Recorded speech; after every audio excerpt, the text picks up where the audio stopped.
Come to order. Good evening. This is the October 7th meeting of the Bel Air Beach Council. I am supposed to have two children doing the Pledge of Allegiance, but I don't see them. You're outside. They're outside? You're right here. Okay, let's bring them in. We have the Serafian children, so I'm going to come down. Take a check. We haven't rehearsed this stuff. I don't know how it's going to work out.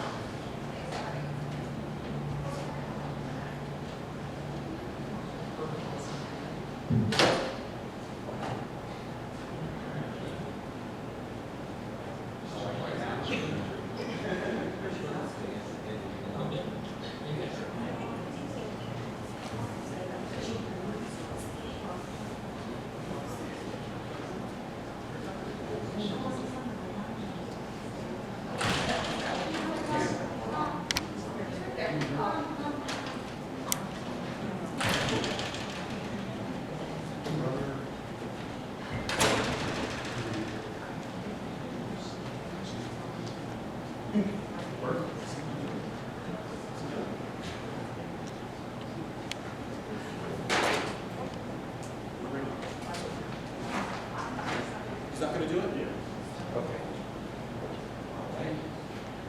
Ladies and gentlemen, we have Alexandria Isabella Serafian to do our Pledge of Allegiance tonight. So she's going to step forward, and when you're ready, turn that way, and everyone will rise. Okay?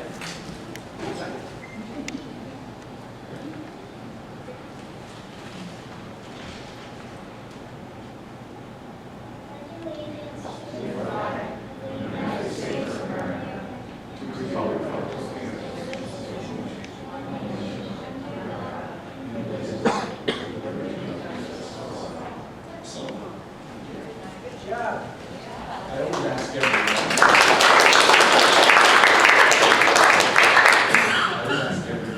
Where you go to school and what your hobbies are. What grade are you in? Third? Like it? What's your favorite hobbies? I knew something. You do sports. Yeah. What's your favorite sport? Yeah. We've got something from the city here for you. It's a certificate of recognition. So we're going to go in the front here. Maybe your mom and dad want to take some pictures of Jim. You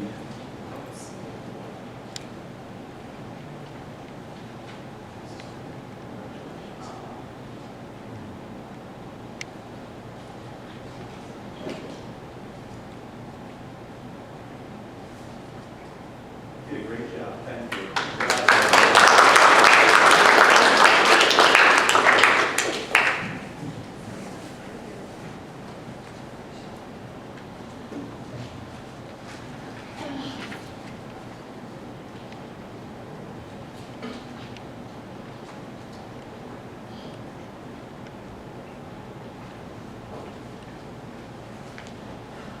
Madam Clerk, will you please call the roll?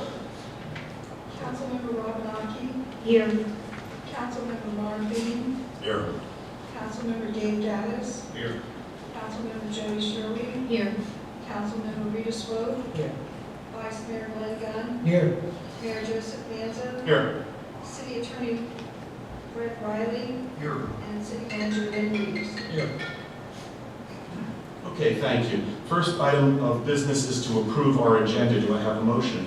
So moved. Moved by Mr. Dean. Councilmember Dean, second. Any discussion? All in favor? I do have it. Okay. Under agenda item number 8, in the indented portion addresses the dwelling. Instead of implementations, that should be implications. Implications, okay? We're not going to do this as a formal adjustment. Does anyone have any problems with that change? It was a typo. That'll be implications then. With that adjustment, is there any other adjustments to the agenda? And all in favor? Aye? Aye. Anyone opposed? Passes unanimously.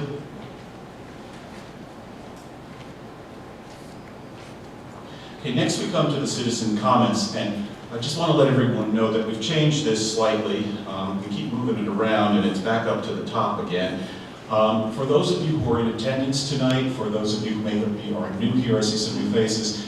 There's a code of conduct, and it's out on that table. It's also up here. It kind of summarizes the rules that we operate under. So if you're in the audience tonight, or if you choose to speak tonight, please adhere to that, and we're going to all have a good time. When you come up, one other piece of housekeeping, there's a microphone, there's a little button that says push. Whoever's the first person, please push it and leave it on, because we keep turning it off and then we have to tell people to put it back on. So if you don't mind, just leave it on. It's not going to be a problem. You have to get real close, like about 2 inches to this thing, so it picks things up. So with that, I'm going to open up the floor to citizen comments. You have 3 minutes. The other thing is, folks, because we moved it to the front, we're not able to address your comments directly until it's our turn to speak in a free manner at the end of the presentation. So I'm just going to thank you. If you've made a good point, believe me, most cases, a lot of times it's the city manager who has to address it, or it might be the city attorney or one of the council people. But we will follow up on that, and the clerk may ask for your name and address if we have to get back to something, if you have a problem, let's say on a particular street or something like that, so we know how to get in touch with you. So with that said, would any citizens like to speak? Yes, sir.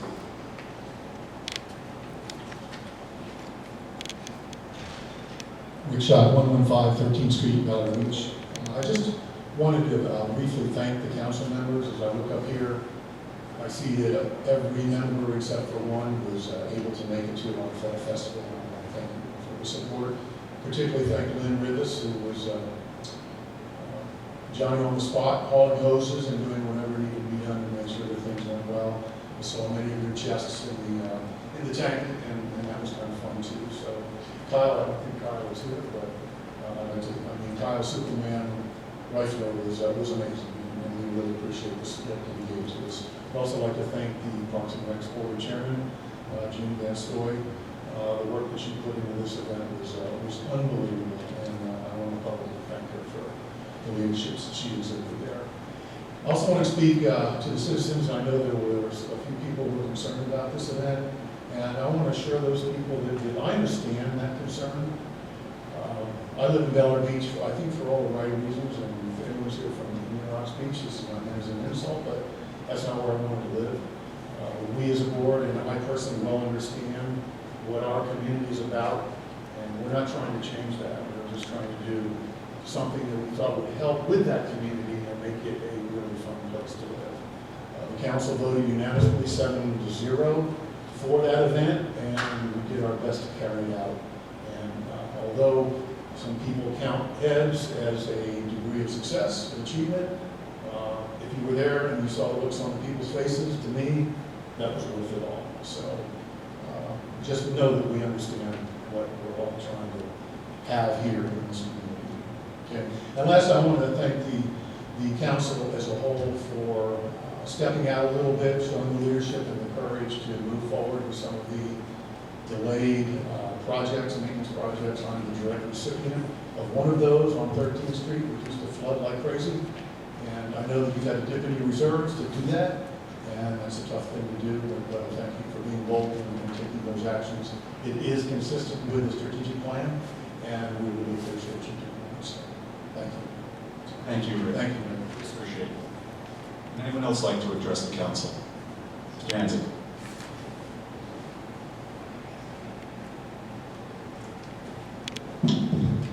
John Hanson, 103 22nd Street. I'd like to follow up on some suggestions I made several months ago when we last talked about traffic and speeding issues.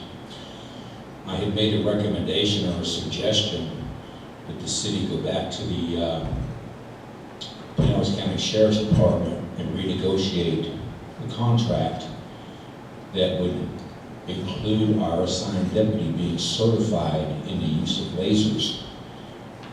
And I haven't heard anything more about that. One of the other suggestions I made was perhaps we could encourage the Sheriff's Department to modify their discretion between the posted limit and up to 7 miles over. After some consideration and talk with some residents, I got a better idea. Reduce the speed limit on the residential streets from 25 to 20. These residential streets are not long enough for a need to even be 25 miles per hour. Leave the main thoroughfares, Gulf, Bay, as they are. Those are county right-of-ways. I'm talking about the city streets. Then maybe you wouldn't have to go to the sheriff and ask for a modification on the deputy's discretion. I know from talking with multiple deputies who have been assigned what they do and what criteria they use to determine whether it's a warning, a ticket, or whatever. It's just another suggestion for the council to take into consideration. So I'm still curious to know about, you know, the modification on the contract and the laser certification. And unfortunately, folks, council, 23rd between Bay Shore and Gulf Boulevard is still a speed zone. I work in my garage every day. I'm playing Santa Claus workshop. I'm starting to build my toys for donation. I'm out there almost every day. Residents and contractors alike. It's a speed zone. Thank you. Thank you, Mr. Hanson. Anyone else like to address the council?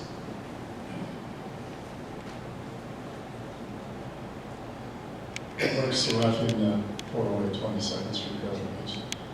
I would like to thank the mayor and the city attorney for being such good sports in the dunk tank. And I would like to congratulate my wife for being able to dunk both the mayor and the city attorney. I still have water in my ear from that. And I'd like to speak for my daughter. She thanks you very deeply, the council and the mayor, for the opportunity to do the pledge. And I also speak for both my children who had a great time at that festival, having made new friends, new friends with other children that they were not aware of previously to this event. They had a wonderful time, and that's why they wanted to come here today and see what Daniel does behind the scenes. So thank you again to the community and to the council. Thank you, and thank you for your participation in it.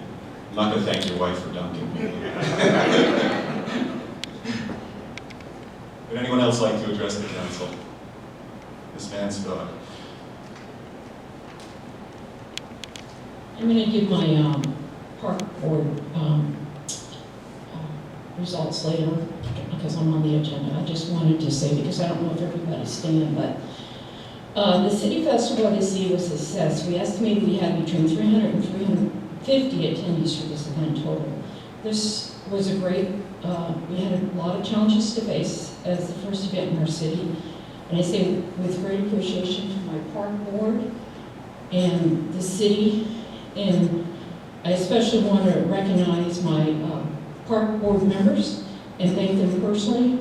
My Vice Chairman, Greg Schock, Secretary of Work, Serafian, George Ortel, and our former member, Lisa Elliott.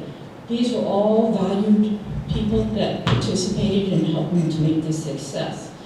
Along with this city council, the city personnel, the city attorney, and I appreciate all the people that were able to get in the dunk tank and who helped assist with this event in any way. I took a survey of the sponsors of the booth space, and here's some brief summaries, but we do have more coming in. It says, I thought the event was awesome. It was a good mixture of vendors, bounce houses. The setup for the vendors and the bounce houses were great. I want to say in the short time that you did an excellent job. It was not easy putting on an event, and I was very happy. And here's a further suggestion, to have Jimmy Buffer Beach Boy Music next time. They would like to see a banner go across the causeway advertising. I think for it being the first event, it went very well. We were pleased with the layout and accessibility. These are all sponsors and booth runners.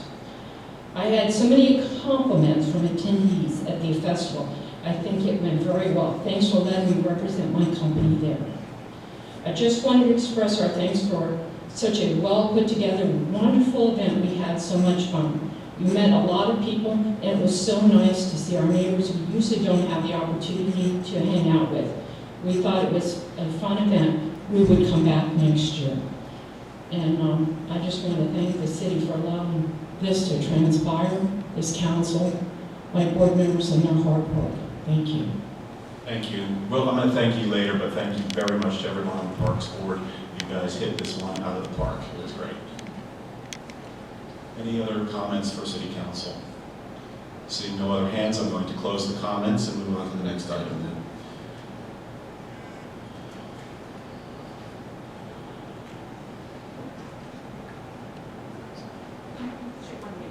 Oh, I'm sorry. We have another comment? You can speak. You have to come up, though, so we can't hear you.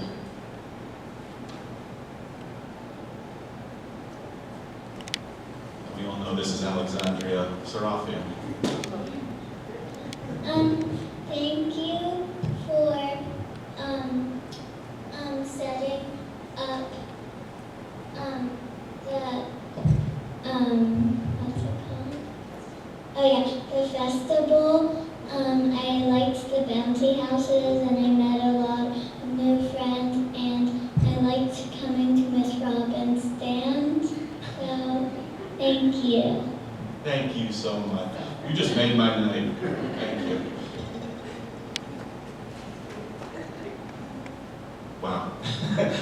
I'm tearing up. See, I'm such a tough guy, but I'm tearing up. Wait till you see what I did to Mike Burton when he gets up here. But any other comments for the council? Thank you so much for everyone, and Alexandria, thank you for those great notes. Not too many people could do that to me. Thank you.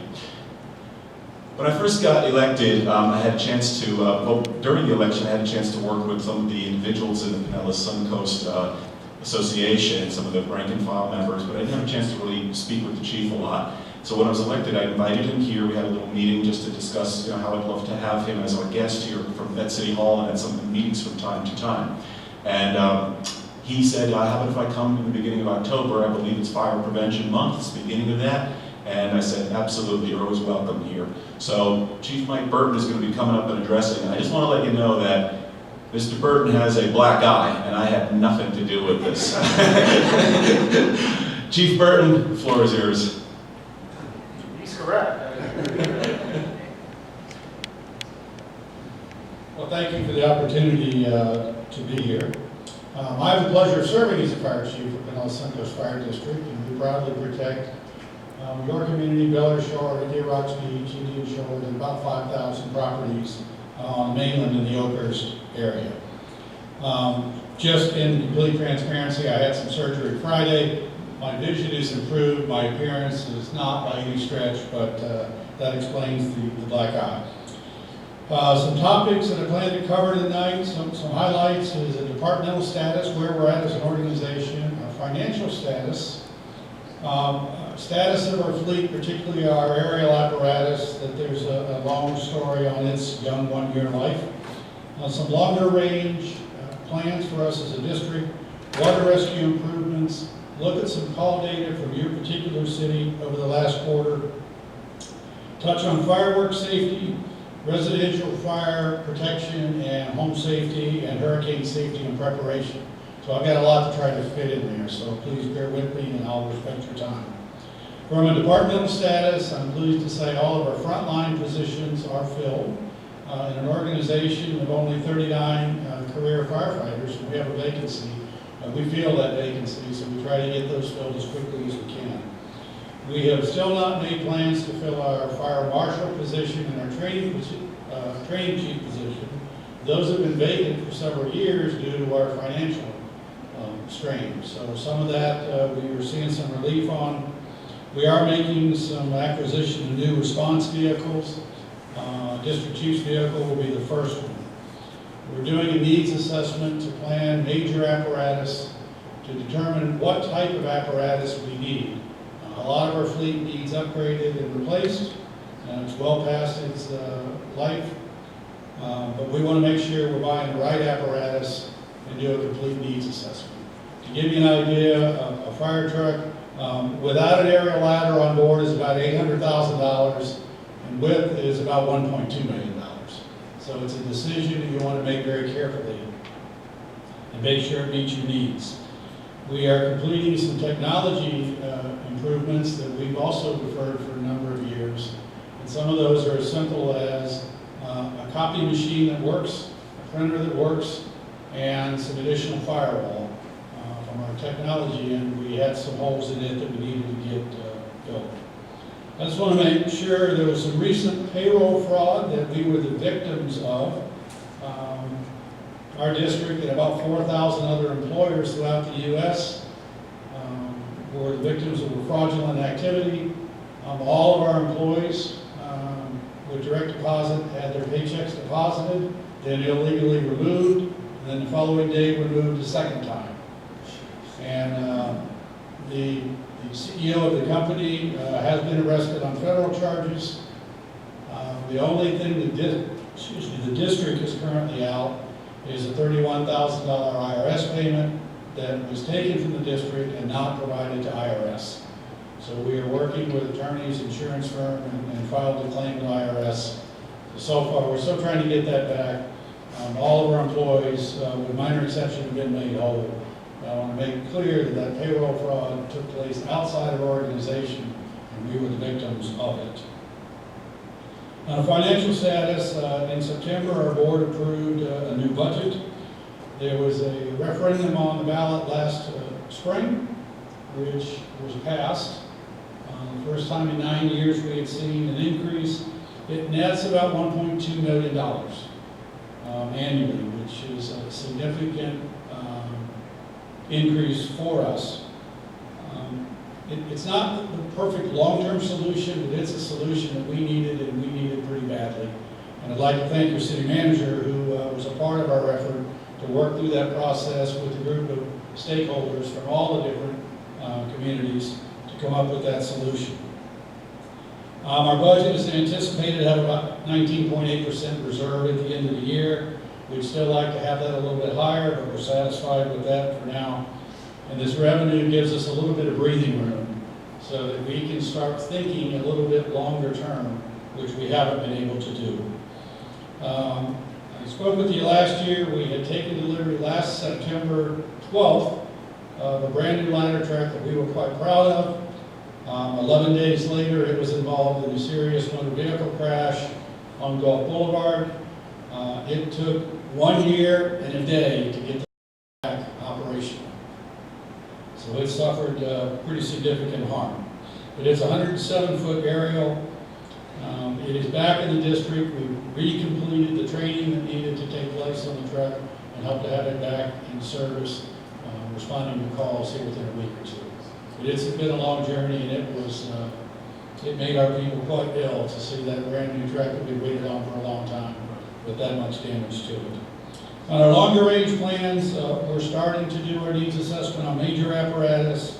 We're beginning more station location studies. We've done some very preliminary ones now, but all of our stations need to be replaced. Just to make clear, we do not have a station that can be occupied during even a Category 1 storm. We must evacuate all of our facilities.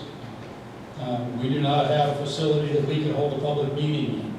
So your city has been very, very gracious in offering up the facility for our commission meetings, and we recently held all of our supervisors. We had a meeting here, so your staff has been really helpful for that.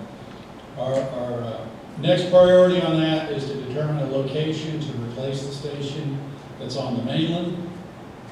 There is some penny money available for it, so that has moved it up the priority list to try to get that moving forward.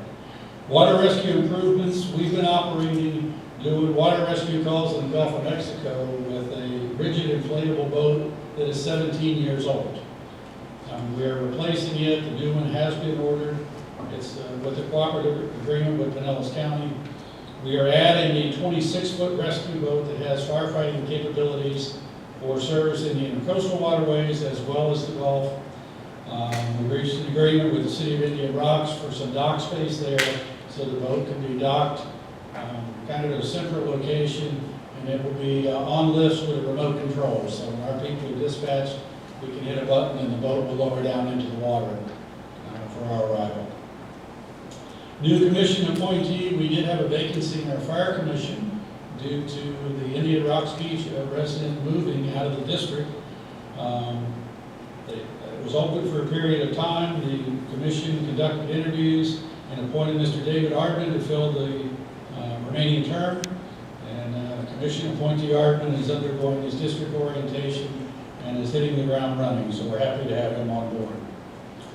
From a fireworks perspective, there's a lot of interest in fireworks. Every 4th of July brings up a lot of interest in fireworks. Just to be really clear from a fire chief's perspective, fireworks in Florida are illegal. Okay? Our law enforcement colleagues can speak on that if they'd like.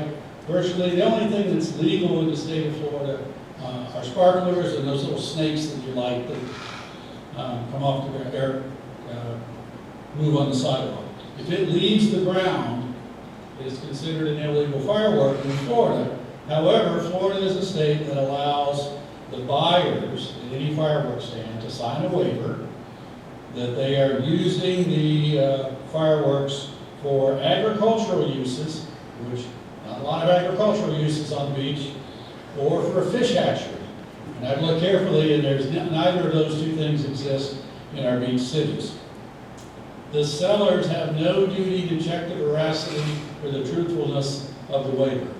So as long as they get a signed waiver, they're off the hook, and then it becomes the responsibility of the party with the illegal fireworks. Just to help you understand the injuries that come with fireworks, Consumer Product Safety Commission estimates 13,000 annual injuries related. Those are people treated in emergency departments due to the mishandling of live fireworks or misfired fireworks. And the National Fire Protection Association estimates annually about $20 million in property loss due to fireworks. So it's a tough issue to wrestle down at the local level, but from a fire chief's perspective, it's full of dangers and problems. Your call data for the last quarter. Throughout Pinellas County, we all work with a goal countywide on emergency medical services calls of 7.5 minute response time to 90% of the calls. And we measure that pretty carefully. We work in terms of fractile times versus average times. And fractile means how many do you meet the target, what's the percentage you meet the target. The problem with average times is, just as a simple example, if we had 4 calls this week, and 2 were at 2 minutes, and 2 were at 14 minutes, on an average, we'd be okay. But to the 2 people who waited 14 minutes, they would be unimpressed by the average. So again, our target is 7.5 minutes, 90% of the time. And we look at that very, very carefully. Sometimes it's because we've got 2 calls going on at once. Sometimes it's a simple matter of geography.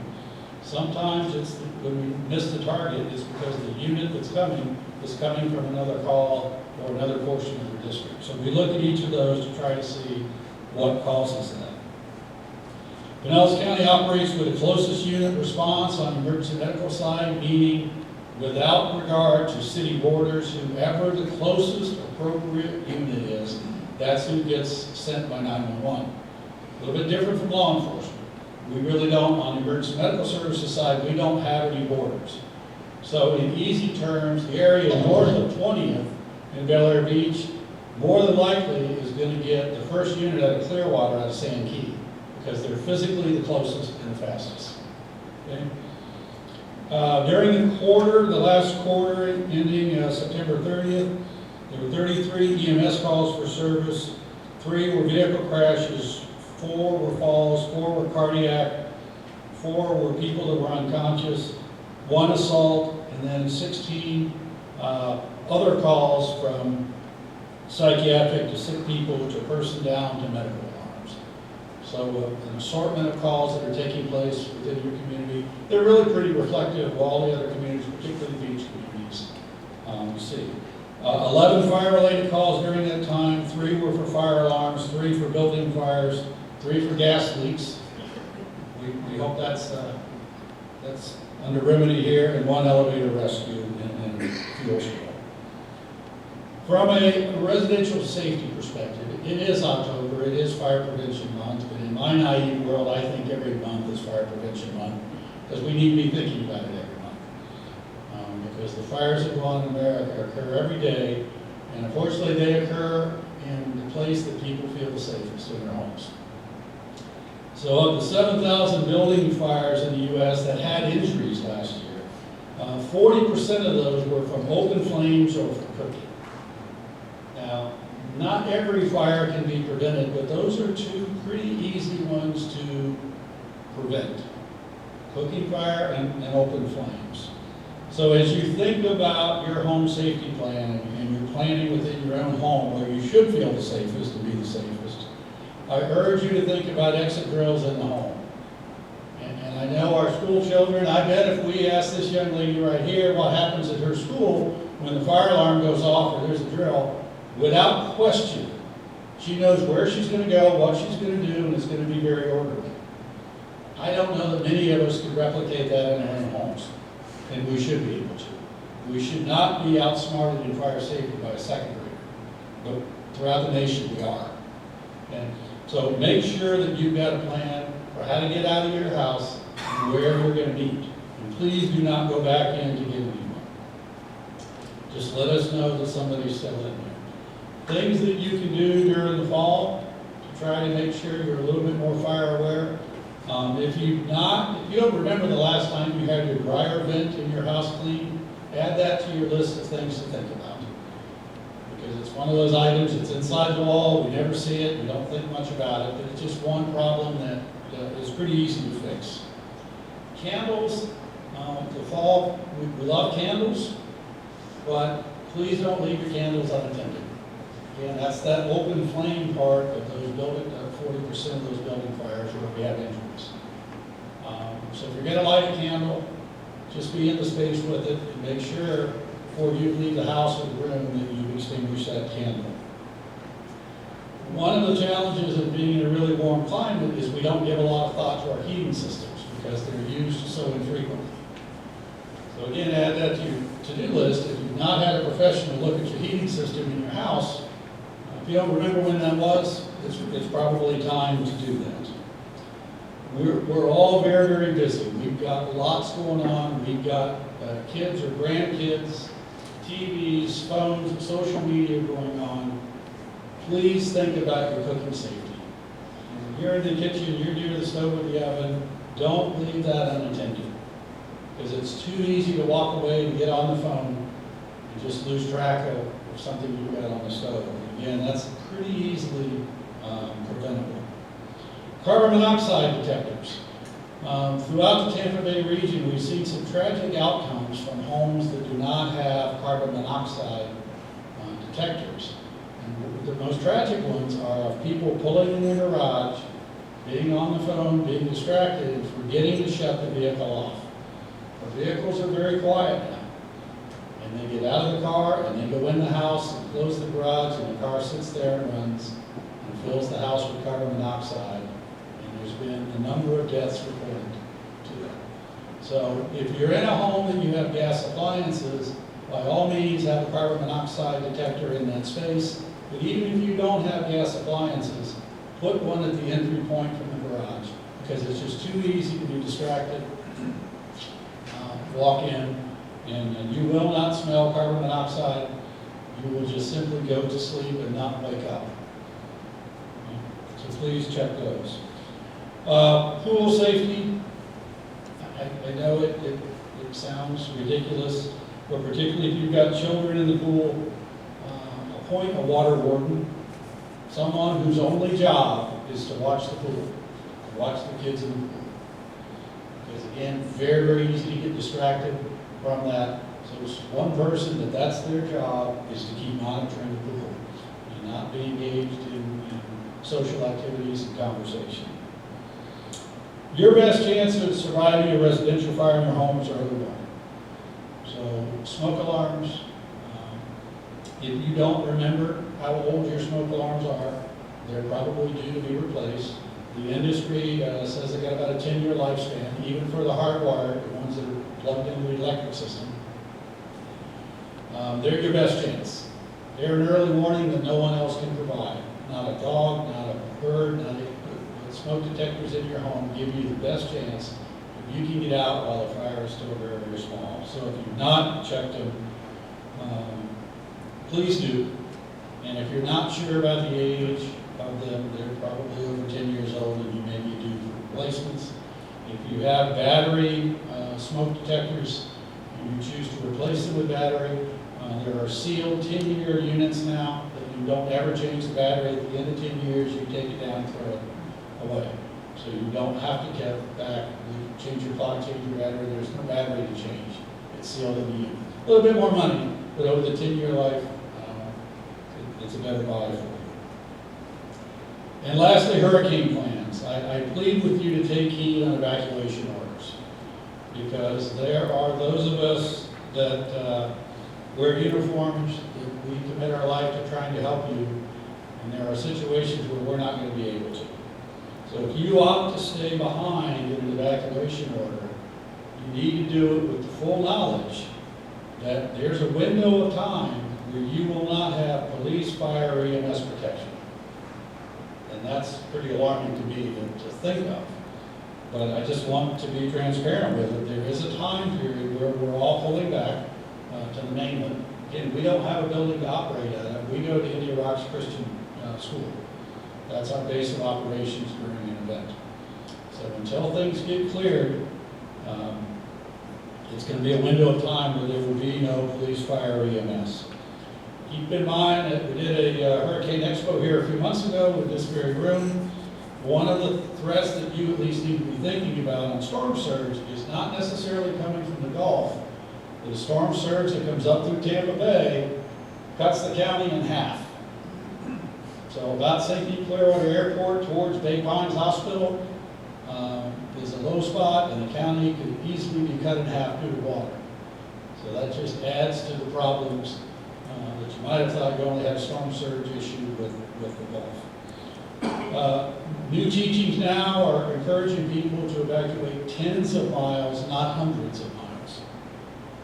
Because you see what happens with every evacuation. The interstate highways get clogged, and then that becomes a new problem in and of itself. So I'll remind you, cash is king. If you have the capacity with a storm threat to have some cash on board, because once power and communications goes down, most businesses can't transact charge cards. And post-storm, be thinking about days and possibly weeks of having no power. I urge you, for all those people that work as linemen with utility companies, please be very, very cautious running a generator and how it is hooked in if you use one, because it's very easy to hook one up improperly and injure or kill a lineman that's there trying to help you get your power restored. Pay particular attention to refueling generators, and please note that any generator is going to produce carbon monoxide, so have it 15 to 20 feet away from your home in any open window. So, that was a lot, but thank you. Any questions I can do for you? Johnson?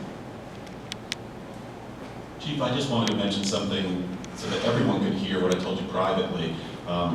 I was honored to come to your September 11th memorial. Bob Hill and Marshall Ice, I know, coordinated that along with the rest of your department.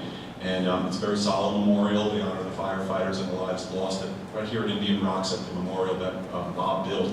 And that same month, we had, as a city, presented to Bob for all the firefighters and all the first responders a proclamation that he accepted. And I was not only honored to be there, but I was even more honored when he actually read that proclamation to everyone. Thank you for making our city a part of it. It was an honor for me, for Jude Van Scoy, and former Mayor Notero was also there. So we respect the work of the fire department, and we'll never forget all the people that were lost that day. Thank you. If you've not come to see the memorial, it's at our station in Indian Rocks Beach, 304 First Street. It's a beautiful memorial that tells a really great story. Great place to bring kids to talk about some of those events. But Bob was a general contractor on that, did an amazing job with it, and continues to year after year. So thank you for your comments. Did anyone in the audience have any questions for the chief? Chief, thank you so much. You're so welcome. Hope you have a nice recovery, and Oh, I will. come on back again. Okay, Appreciate it. Thank you.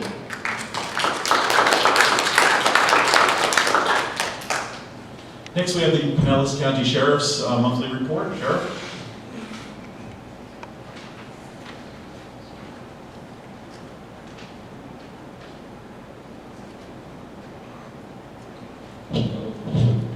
There's not, again, not much on here. There's two on here that say larcenies and grand thefts. However, one was a misplaced pool equipment that was found. And the other, somebody possibly misplaced some cash. Both cases were closed. Other than that, there is nothing else to report. There were no crashes in the city. No patterns, no crime patterns that we've seen in the past 2 months. That's all I have. One of the questions, I mean, and we heard from John Hanzig, and I know we had an extensive discussion. I don't mean to get into a long discussion tonight, but about this policing. We seem to have some hot spots in the city. It comes up almost monthly, and it's, you know, it's the same few blocks, same few areas. But when I look sometimes at the citations and stuff, which you do list out here, we only had 8 or 9 citations, and that wasn't one of the areas. I think the closest we got was Gulf Boulevard and 24th Street. Can you maybe expand just so that, you know, the citizens there will know a little bit more of some of the extra policing that you're doing? Again, we're on different shifts. I know on our shift we do have a deputy in the neighborhoods, also on Gulf Boulevard. I know it was brought up about the radar and laser certifications. We do try to get the deputies in those classes. Just got to understand that it's at St. Pete College and also in Pasco County. They put on the schools, so we're not just trying to get the deputies in there, but there's other agencies that also try to get in. And we register them, and then it's up to the college to let us know how many people are taking it. Sometimes we get registered, and at the last minute, the deputies are told the class is full, and that's out of our hands. Also, sometimes the sheriff's office does put on our own classes, but we are addressing all those issues as well, just trying to get everybody that we need to, these certifications in order to take care of those issues. So those are being addressed, and we just got to keep checking on when these classes are available. You know, I spoke directly with Sheriff Galtieri, and I believe he told us that there was just one person, I think, on the team that patrols Bel Air Beach. I'm not sure if that was, you know, if that's changed at this point in time, but I think that was also being addressed when I spoke to him. That was about 2 months ago. As far as having the The certification, there's one last person who Right. needed it, I yes. know on our shift, unfortunately, the deputy here does not. I don't know which shift that would be. Again, we have a B shift and an A shift, and there's a day shift that may have the certification. Now, we work the A shift, so I'm not sure on the B side who would have the certification here. But again, we are trying to get those classes, to get the deputies in those classes so we can address the issues. Would you please keep us advised on the progress of that? Because this is a concern, it's ongoing, and I think we're going to be getting back to our work sessions probably this month, and I'm sure this will be a topic for discussion. So any information you can just provide on an ongoing basis during your monthly report is fine. We'd like to know that. I'll take care of that. I'll also send the email to the captain, Captain Lyon. and I'll advise him as well as what we've spoken about tonight. Vice Mayor? I'd like to follow up on that because my understanding was there was one fellow who wasn't certified and he received that training in August. And at one point, the number I heard was 4 out of 4 were certified. So is that just on one shift that they're all certified? Or? That was in August? I know, is that in August? I we've had know some that people as rotate well. that. Right, we've had some people that were certified that have transferred out of the city, and then they're replaced with other deputies that are newer and don't have that certification. So the follow-on is that of the people who are on patrol this month or whatever, how many of those would be certified? Again, I believe if we have the 4 shifts, a day shift and an evening shift on our side, there probably is only one, from what I understand. Okay, so the follow-on then is the person who's certified, are we using him for that purpose? That, on our shift, we have, the shift I'm working right now, we don't have a deputy in the city that is certified. We have a deputy in the city in Bel Air Bluffs that's certified, and we can bring him over as well to help out. If there's a day shift deputy that's certified, I'm not aware. Yeah, I guess I'm just trying to toss on this issue. I think There were, the 4th one was certified and then 1 got moved. The other 3 are certified. I can check into the Yeah. other shifts and So- see who's working those shifts. So if we were to emphasize the use of these certified guides, would that be a directed patrol? Or is that something we need to be proactive I in? believe they're in there as directed patrols as far as the speed enforcement goes, but if they're not certified, it's hard for them to basically address that. Kind of, what are we missing here? Well, just to clarify, there is a directed patrol for speed. The day deputies come to me every morning, and I've had them on 22nd Street, doing spot checks for, at least an hour or two a day on their shifts. And unfortunately, there hasn't been any speeding that relates to a ticket. That's what they've told me.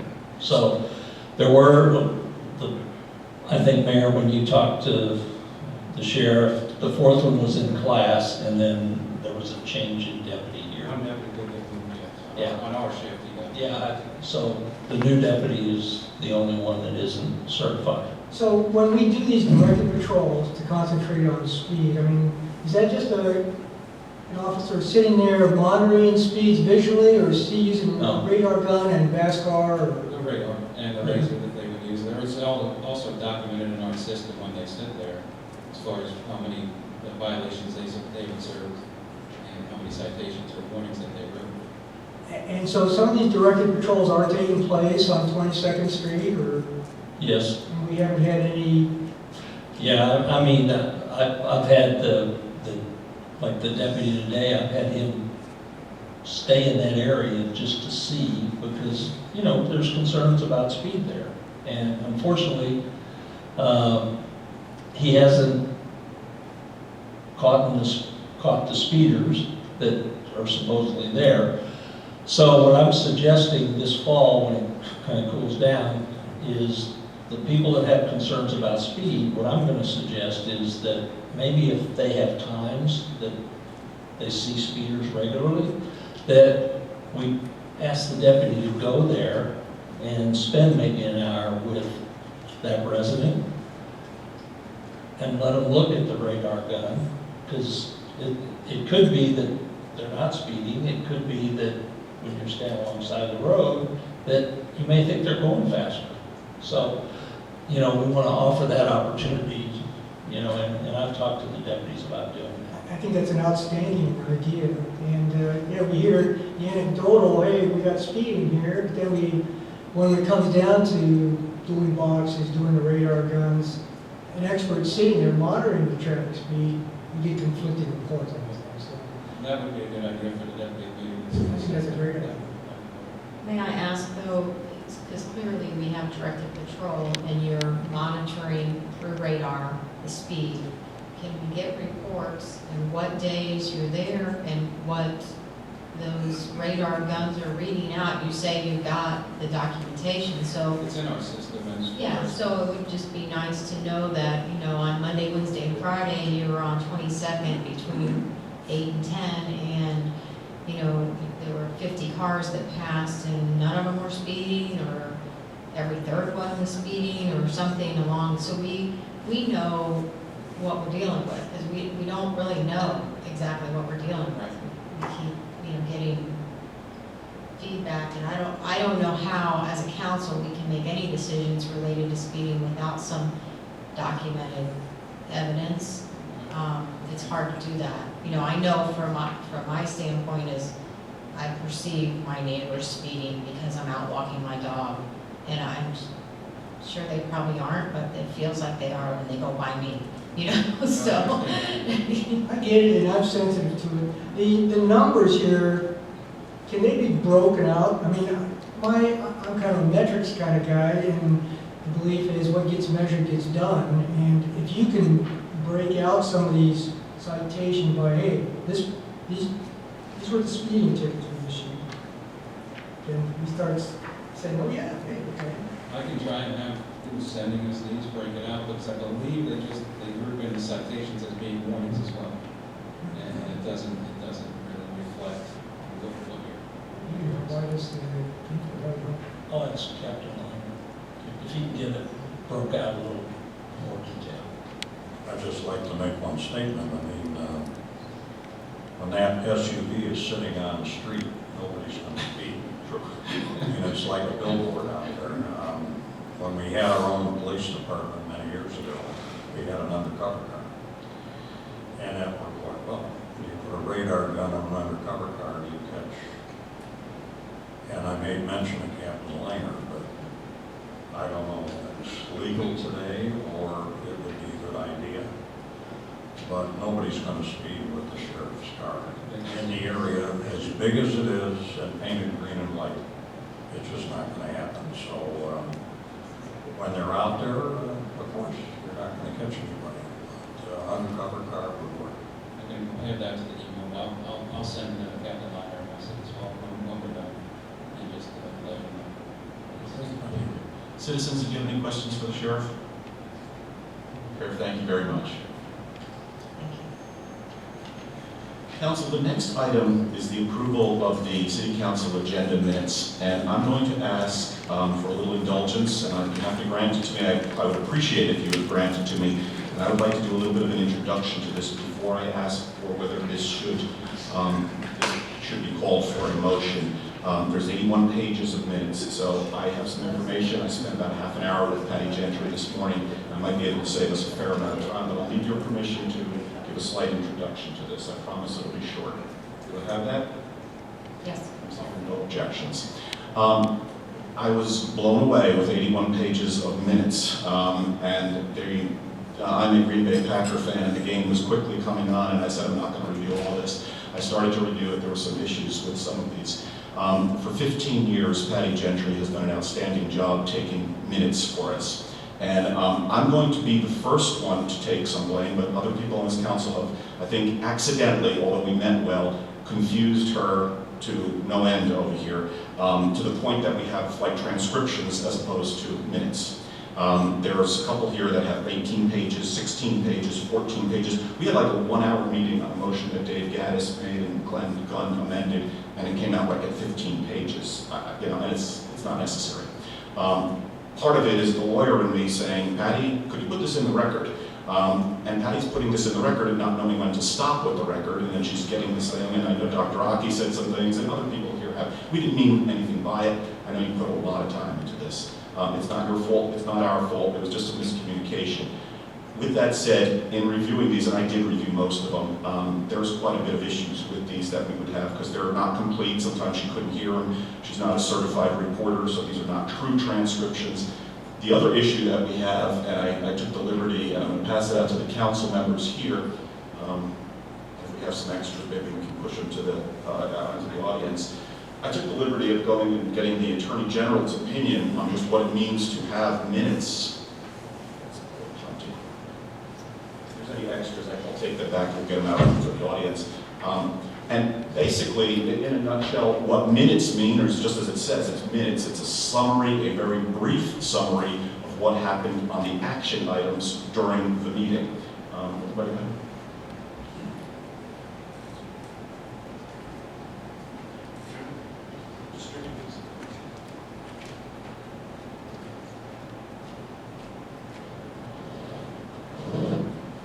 So it's a brief summary, and in fact, the Attorney General has interpreted the Florida law, the Sunshine Law, and said that you really don't have to do transcripts, and it's almost like they don't want you to do transcripts. If our council wishes to go to that higher level, then it's something I think that as a council we'll have to authorize, but Patty put in a lot of time on this, and I think it wouldn't be Patty who would do this. We would have to get somebody from the outside who will, transcribe this, and we're going to have to pay for that privilege. That's a lot of money. It's not necessary for us to maintain Sunshine Law, and I think Fred Riley's going to back me up on this. It's not necessary to comply in any manner other than what we've been doing. So I'm going to ask now that what we would do, Patty and I have discussed this, Patty can cull these things back down to the nice 3-4 page summaries that we normally do. She'll take out all of this transcription that we really didn't mean to have in the first place, and we don't have to spend the next 2 hours going through all of these minutes. So I will ask that, I'm going to ask for a motion, and you don't have to make a motion, or you don't have to second it, or we can table it indefinitely, we don't even have to bring it up. But if we do go into discussion, then we we have to discuss all these minutes. So I'll leave that to the council's discretion as to how you wish to handle this. At this point, I'm going to ask for the approval of the city council meeting minutes, number 5. There's about 12 of them here. Do I have a motion? It is no motion, and it dies. Patty, as we discussed, please, if you would, as you have ability, revise this for the next meeting, please. Thank you. Next regular meeting. Okay, we move on to, thank you, council. Item number 6 is a resolution, consideration of resolution 2019-10 pertaining to the creation of an ad hoc committee pursuant to the provisions of section 2-102 of the city code, consisting of 5 residents of the city, to provide the city council with finance advisory recommendations and providing for an effective date and selection of finance advisory committee members by ballot. And we are going to vote on the creation of this committee, and then several committee members or potential committee members are here. We are then going to elect the committee members, and then I'm going to appoint a chairperson. So that's what we hope to have happen here. Do I have a motion? So moved. Councilman Dean, second? A second? Third? Okay, it is now open for discussion. Councilmember Bean, you made the motion. I think we've waited a long time for this to happen. I think it's a very good idea for a review by the citizens outside of the council. I think it will bring a lot of things to light, so let's move forward with this. I had come up with this idea a little while ago when I first came here, seeing just the enormity of the budget, and being a financial person myself, it was tough for me, and I can only imagine for some of the folks that it was their first go through on budget, and if they're not financial, it's complicated. And it's very detailed, it's tricky, and then halfway through it, or at the beginning of it, we wound up losing our financial officer, which didn't make things any easier. So I think the council has come around to the way of thinking. The purpose of this, essentially, and I summarized it in one sentence, of just to basically take a look at all of our revenue, all of our expenses, and all of our city resources, our assets, and see what we can do. What can we do better? Can we leverage these things? Can we invest better? Can we make more revenue? Can we look for grants? Can we rent this building, and have more weddings and events here? There's a lot that we can do. I've said it before, there's a $400,000 deficit. It's not an operating deficit, it's in funding the capital programs. We want to continue, this council's making great strides in continuing with these capital programs to fix your streets and stop the flooding and do all the other stuff that has been really deferred for a long time. We want to continue that, but if we don't get the revenue source, if we don't get the revenue stream, we're not going to be able to do that without tapping the piggy bank. We did it this year, but that piggy bank will not last but maybe 2 to 3 more years. After that, you're looking at a tax increase. And some people are saying, well, I'm homestead, it's not really a big problem. No, that goes to your valuation. It doesn't go to what the tax rate could go. And if we need to get $400,000 on about a $2 million budget, we're looking at a significant tax increase for your city portion, okay? We don't control the county, but you might be paying $600, you'll be paying $800 or $1,000. It's a lot of money. So we don't want to do that, okay? We want to look and see if there's a better, faster, cheaper way of running this city. And that's the purpose of this committee, and I applaud everyone who's expressed interest on this. I think we should move forward with it. I only have one question about eligibility, and I could be wrong. I can't really remember whenever we did an ad hoc meeting on the code. I can't remember if people weren't eligible because they were on another board or committee, or if it was only because they were on the Board of Adjustments.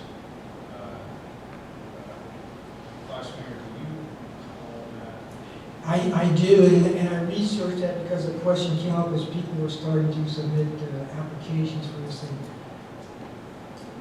As far as I can tell, the only boards affected are Board of Adjustment and the Planning and Zoning Board. The Park and Recreation Board isn't included in it, and when we were sitting there, I pulled it up, and the way it reads is, I think it's because of Mr. Hayes, right? Okay, it says under 94, Also, it's on the Parks Board. but it doesn't apply to the Parks and Recreation Committee. The only- Right, because they're a committee, an advisory. Well, but, see, the planning and planning and zoning board specifically addresses being a member of another committee. The Board of Adjustment specifically addresses being a member or holding another appointed position within the city. Under the Board of Adjustment, section 94-61 is a reference. The last sentence says, members of the Board of Adjustment shall hold no other city office. So I guess maybe we need some discussion, interpretation. Mr. Hayes is a alternate, so I guess I would say, well, he's not really a member of the board. That would be those people who are actually fulfilling the active membership of the board. Is there some discussion or? Yeah, because as I recall, it was a temporary assignment, so those people that were on the Board of Adjustments were asked to resign temporarily and be put back on the Board of Adjustments once the 190 days was complete, or whatever, the 3 months, I guess what we're doing. So, and it created a lot of rift. It was a big issue. So that being said, I mean, we just need to be completely clear if Mr. Hayes, for example, is appointed to this committee, will he need to resign and have to then go back through? Will he be reappointed to his position? Will his position be put on hold, which is what I understood we were doing on the last one?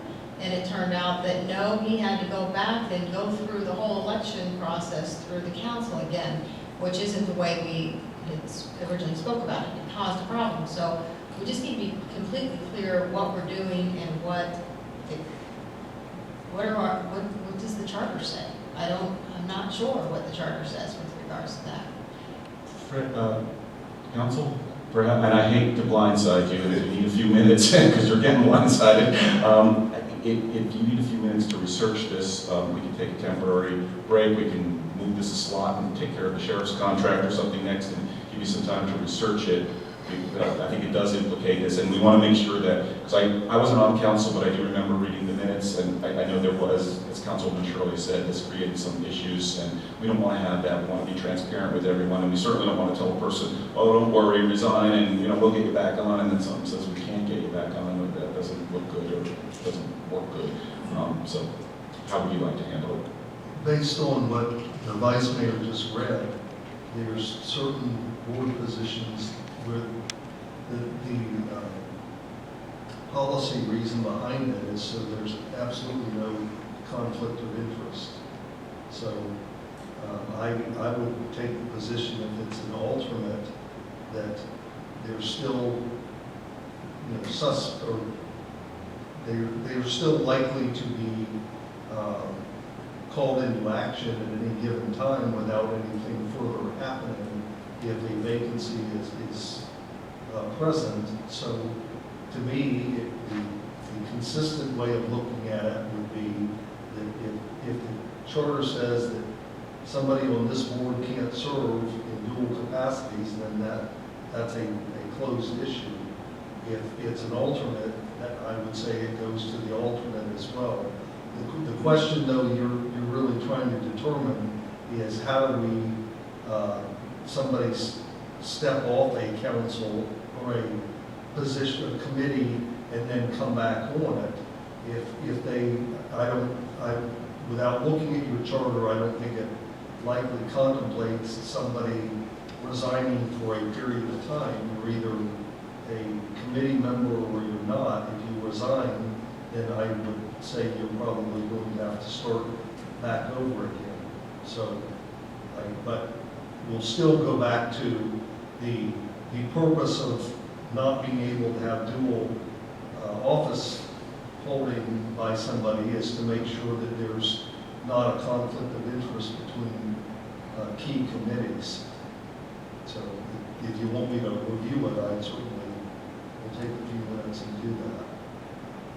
Would you need an adjournment, or I could, with the permission of council, I could go into number 7, which is to authorize the city manager to execute the contract for law enforcement services. There's probably not too much controversial in that. It's going to be a pro forma contract. So would that help you, or do you want me just to call a break for 10 minutes?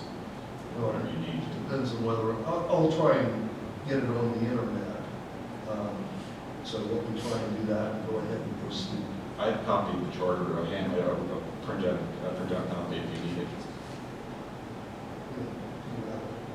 Readily available. Excuse me, Mayor. I think we can still vote on on the Creation resolution. of the committee, we Yeah, can do, yes. yeah, just- Good point, yes, We can't vote on, on the individuals, yeah. yeah. We can do that. So excellent suggestion. Okay, so let's, as Mr. Riley, if you need to step down, you may, I have no problem with that. If you want to go out to the hall or, you know, if you want quiet or whatever. Okay, fine. If you have the code available.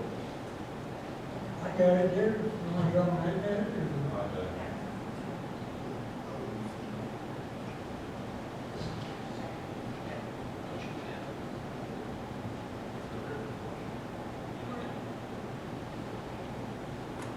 Do you have the written portion of the Board of Adjustment?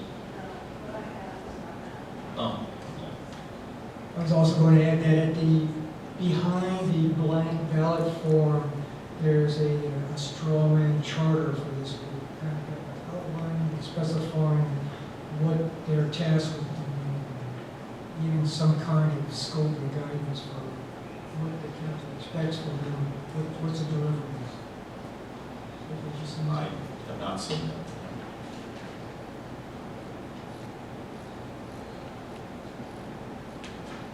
Does everyone have this? Yes. It's in the package behind the blank ballot. Okay, you have it, here you go, sitting back there. Thank you.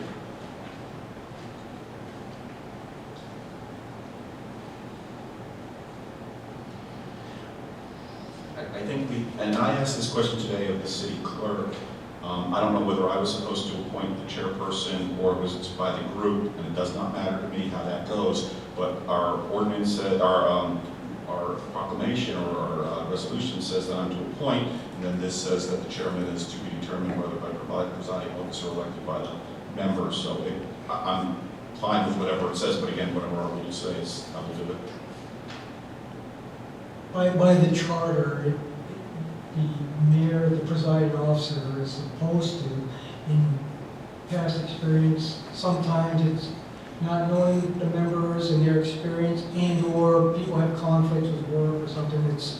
Sometimes it's easier for the committee to get together and kind of talk about it and decide who has the time to chair. I do know several of the members. I don't know everyone. My feeling is, and I purposely tried, and I'm glad no one on council actually has went on this committee. I wanted to keep this an autonomous group, and I would love to address this group at some point just to tell you the 10 minutes of what's on my mind in terms of where I think this, I'd like to see it go, but that's it. So if you want to pick your own chairperson, I'm fine with that. So I'm going to have the group pick that. If you cannot pick a person, then come back and I will pick the person for you, okay? Now, with that said, so we're on the creation of the group. Is there any other council comments regarding just the creation of the committee? It's a 120-day committee, by the way. I know Councilwoman Shirley mentioned about 160 days, but that was the other committee. This is 120 days to try and come up with all this information. So there's going to be some work involved here.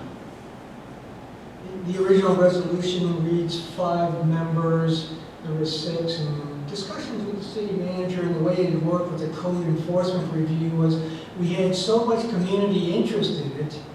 At one point, we just said, hey, the more the merrier, expanded the group. So it sounds like Ms. Gaddis has pulled her application, but she's a very experienced and has a lot of expertise to the game. I don't know if she's still interested or not. But Mr. Hanzig came today and applied, so we have another person out there. I don't know if we made our packet yet, but we applied at like 12 noon or so today. Yes. discussion? Yes.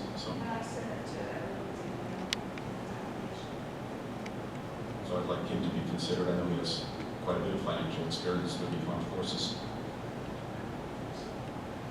Yes, he is. And Councilmember Beam just showed me Mr. Hanzig is on the list for people to vote. Now, the way this works, and again, folks, we can change this and amend it before we create this committee. Councilmember Gunn has a point. Sometimes it doesn't. This is an advisory committee, and then I just was at emo, and I'm going to talk a little bit about this. And I asked some of the people who have even number councils, I said, what do you do when you come into a tie? A tie means motion doesn't carry. So if we wind up with 6 people on this committee and you go 3-3, then it loses. You have to have a majority that brings it home. So I have no problem having an extra person, given the fact that sometimes people do travel, sometimes somebody moves on or, you know, is ill or what have you, has a personal issue. So I have no problem putting extra people on. The rule is, and Patty and I discussed this, the city clerk and I discussed this earlier today, you'll need 4 votes to get on this committee. So just because there's 6 people here or 5 people, just because you got a vote, or we can vote for anywhere from 0 to all if we want. 4 gets you on because you need a plurality of the 4 of 7, or the majority of the 4 of 7. So that's the way it works, and I don't have an objection. I think it's an excellent idea, actually, if we have an extra person on this. I don't think it harms the group at all, and diversity would be great. Can I just add to that? I think that too, thinking through the timing of this, you know, we're entering the holiday season, things like that. We probably should have a work session with the group so we can kind of all share our ideas collectively with them. All that being said, I think the more people that are interested in participating in the group makes better sense, because chances are with the holiday season, you're going to lose someone along the way. You know, someone won't be able to attend a meeting, that sort of thing, and rather than to cause pressure, you know, for the group, it would be nice to have some alternates, some relief, some extra eyes looking at numbers. Very well said. I'll agree. Since these people volunteered and there's 6 people, I hate to say no to any one of them. And things do come up from time to time, and I agree with that. And I think it's smart just to vote all 6 of these people in. And I'm sure that they can work out their differences if they have a yes or no, or go to a vote on anything. And hopefully other citizens will get involved with this group and sit in on the conversation. I mean, they can always insert their opinions, and then the group will handle it from there. It works. One learning point from the code enforcement was people took an interest, came forward, and the group expanded. One of the takeaways was we got a lot of buy-in from the community because they were part of the process. I mean, it was basically their code review, and as we've heard from our finance guy, Steve Hand, he's done the same thing in Miller Bluffs, where his takeaway from that finance committee was working with the residents. All of a sudden, they understand how the process works, and they're starting to buy in to the community. So we win. There's a lot of work if you look at the scope. It sounds simple. I'm sorry. Right. I'd like to make a motion that we put all 6 of these people. Or can I just, we have one first comment here from Councilman Swoboda, then please continue. I think we need to be very careful. We've spent hours looking at the finances and the budgets, and then this committee is being put together. I think we need to be careful joining their meetings to offer our insight and our opinion until they ask us to join and look for more details and information, because otherwise we're just giving them feedback on what we want to hear. So I think we need to be very cautious of that.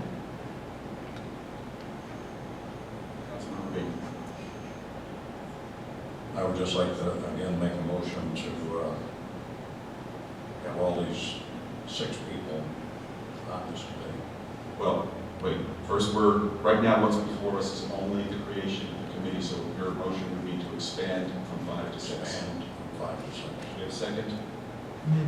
Amend the motion. This is a motion just to amend, to go from 5 to 6 members on the committee, everything else staying the same. We have a motion to go from 5 to 6. Second? Second. Second. We just discussed it, but I have to ask for discussion. Any discussion on the amended motion? Citizen comments on the amended motion only to go from 5 to 6. Got a thumbs up? That's not an official comment. We could have one. Please come up front. Just very briefly. Yeah, come up here, please. Rick Shotman, 115 14th Street. Just from a citizen's perspective, I was on that code review committee, and I just reiterate what's been said here. It worked very well, and we had a lot of great input from citizens that came. Councilmember Gaddis was not councilmember at that time, and he provided some very important input, so I think it's a great idea. Thank you. Any other citizen comments? I'll close citizen comments, council comments, and Mr. Beanie, Councilmember Beanie, you get the last word. No word, no word. Take that to a vote. So the vote now is to simply, on the amended motion, the motion to amend what the resolution 2019-10 to move from 5 to 6 residents. Patty, you have to go individual by individual on this.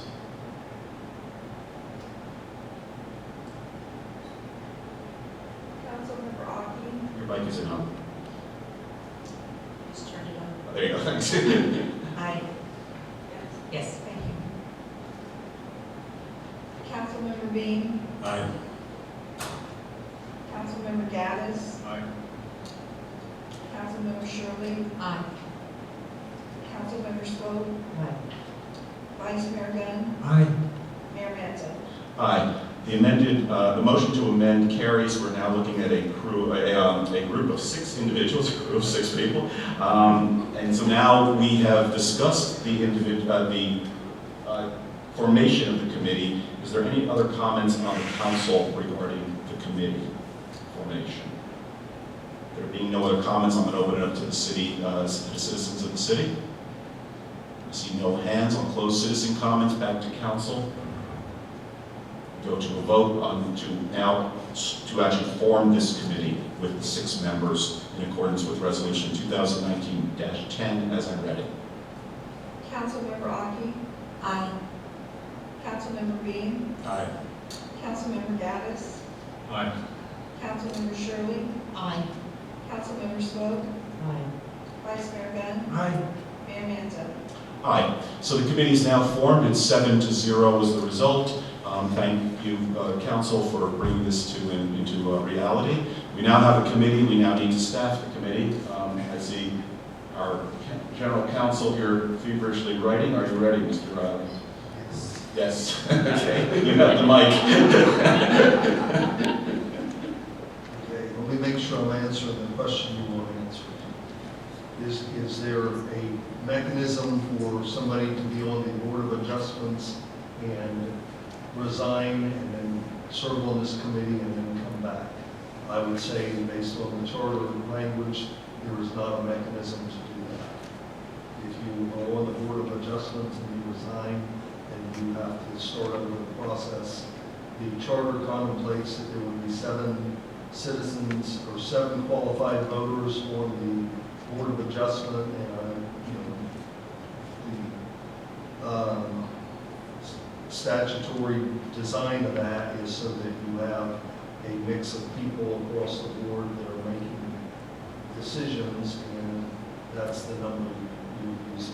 So what it would appear to me is if somebody resigns, then the council should be appointing someone to take that person's place. Thank you. Council comments. Excuse me, I think Jody better. I think that we need to ask Mr. Hayes what his position is. Does he want to step down and be considered in this group, or would he rather stay on? Council, will you permit me to dispense with the rules temporarily to ask Mr. Hayes' intentions? And all ayes? Ayes. Mr. Hayes, please take the microphone. Causing us a lot of trouble, sir. Just kidding. Mr. Hayes, you've heard the discussion, and you have a tremendous background. We'd love to have you on either committee. You're already as the alternate on the Board of Adjustment. So can you tell the council what your intention is? I would prefer to serve on the ad hoc finance committee, and I'm happy to resign and have to go through the process again to get reelected. And I believe he can be elected. He doesn't have to resign to run. This isn't like political office here. So I believe, if I understand it correctly, and we've done this in the past, he can wait to see if the vote, if he gets on, and then he can resign upon receiving confirmation, correct? That's what we've done in the past, I know. Yes, okay. You're willing to do that way? Yes, sir. Okay, thank you very much. I think the only other implication that was missed is I think the city has advertised for the vacant position within 60 days. Is that the way it works? I think isn't there another alternate position still open on that? Or one of the, I know some of the boards, yes, we have to advertise, but we haven't gotten any applications. I just want to make sure Mr. Woods. Yeah. All right, so I believe at this point, if council doesn't have any other questions, I know some individuals have come here tonight and they are entitled to speak with regarding to their application. Remember, even though we've expressed our appreciation, you do need to get 4 votes. I don't think you need to speak for hours, 3-minute maximum over here, and certainly anything you want to tell us. That I've read all your applications and your resumes, anything that you've given us, but if there's anything you wish to add or you wish to speak to us directly, tell us anything you'd like about this committee, please feel free to do so. The order can be however we wish to do it, so, and you don't have to speak if you don't wish to. So would anyone like to speak, any of the candidates for this committee? Ms. Hollis.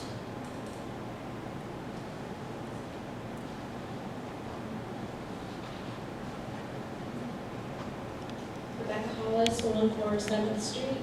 I just want to take the time to thank you for considering me for this. I'm a huge fan of this city, and I'd love nothing more to contribute to the city. But you've already read my resume, but I just want to touch on my experience. I have 2 degrees at USF in finance and accounting. I have been at Coca-Cola approaching 5 years now, and I am proud to say that I've worked my way up from the bottom as an intern and worked my way up to a leadership role within the company in a very short period of time. I have experience with budgeting and forecasting, and I think my skills would be a great asset to this position. So thank you for your time. And if you have any questions for me, please ask. Council, do we have any questions? Ms. Hollis, thank you very much for your interest in the committee. Thank you. Anyone else like to address us? With that, then I'm going to close the application comments portion.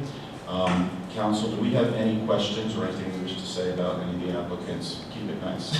Can I just Sure. mention, so Savannah, she is my neighbor, and she's on vacation in Hawaii. It was just noticed today that this was happening, so she could not attend, but she's willing and ready. I think some of you know her.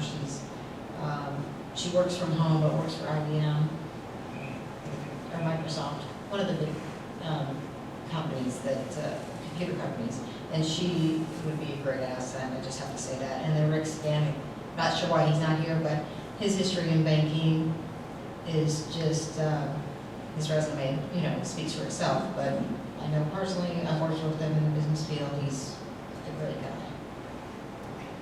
I'll just add that other than Ms. Lorello, I know everybody that's on this list, and they have incredible backgrounds and incredible interest in the city.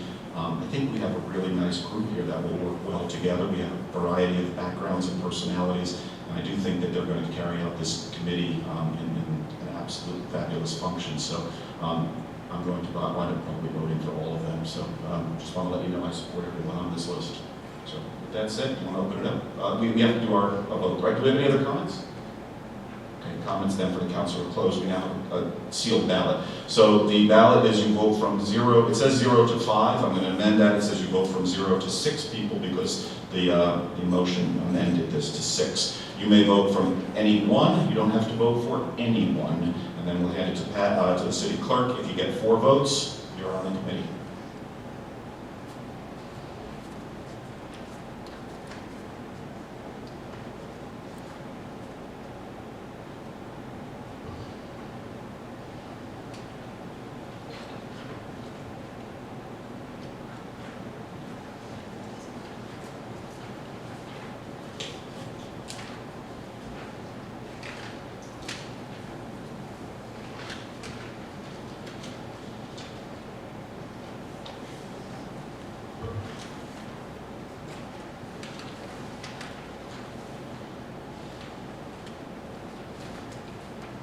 Patty, excuse me, I don't have an extra ballot, so I'm not going to be able to tally all of those. Do you have an extra ballot by any chance? Yeah, and I've got the tally, so. Will tally it for me? And it calls for me to do it, but you can do it. Thank you.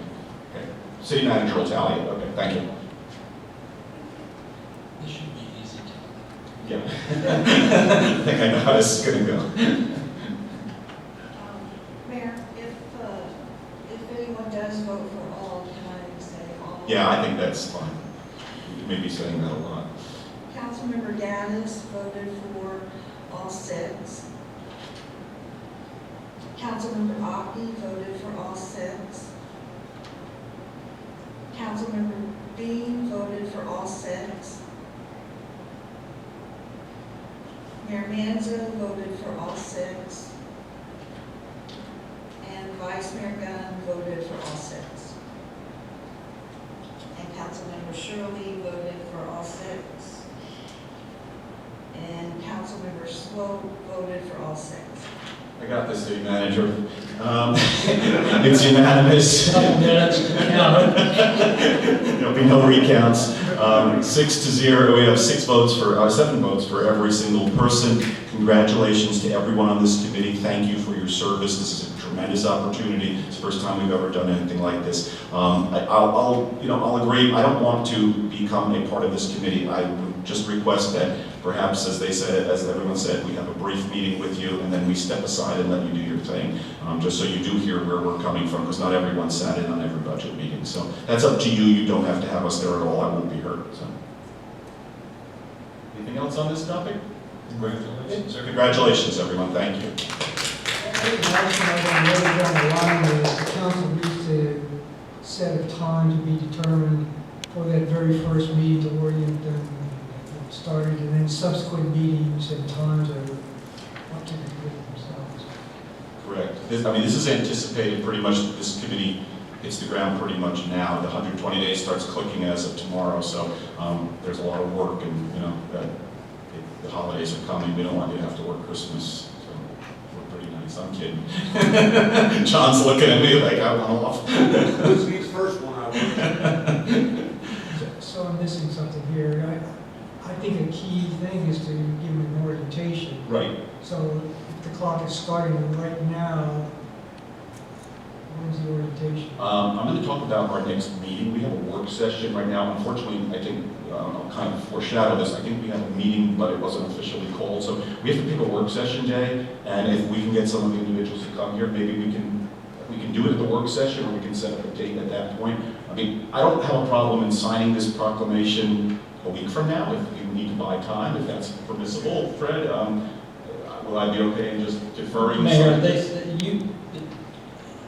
you can extend the committee, so it's okay. not, okay. You're not held to, because kind of the parameters that are in here is just a starting point, and we need to get information together for them so they have a packet, pretty much like you have, or have had all summer long. So they, I think I'm anticipating probably doing something in November with the group, and if we can schedule something. And if we have to add extra time, an extra 30 or 60 days, that's not that big a problem. I only push this for the fact that one thing I'm going to talk about as we get on later on, we cannot lose sight of charter review. It's once every 10 years, it's coming up. I don't want that, whatever these folks come up with here, could very well impact the what goes into that charter or some of the recommendations to the Charter Review Committee. So I think that I don't want to defer it too long. It's early October. I don't say they have to start working tomorrow, but I think we want to get moving on this because that charter review, I just dealt with this in Florida with the League of Cities. We have to get that on the ballot. There's only 2 ballots next year. There's a primary and there's a presidential election. If we miss either of them, then once the charter review comes out, we will need to call our own special election, and that's going to cost us. So I'm trying to do this at the general taxpayer's dime as opposed to our own. So that's the only thing that I know, in terms of date. I think we're still okay, but I don't want to defer too Well, our city budget process really doesn't start until after the first of the year for next year. So, it's kind of, they can look through the current budget, spend time on that, but the next budget process does not start until after the first of the year. But keep in mind, this is more than budget. Yeah. This is really long-term. Right. This is going to make the tough decisions as to what do you do with properties and buildings and, you know, everything else. And some of that does affect, I mean, that, if you say, you know, we should sell, for example, the White House, you know, our little former headquarters, that has to go to the voters, you know, and we may say that's a great idea, but that has to go to the voters, so again, on the ballot. So some of this stuff this is a powerful committee.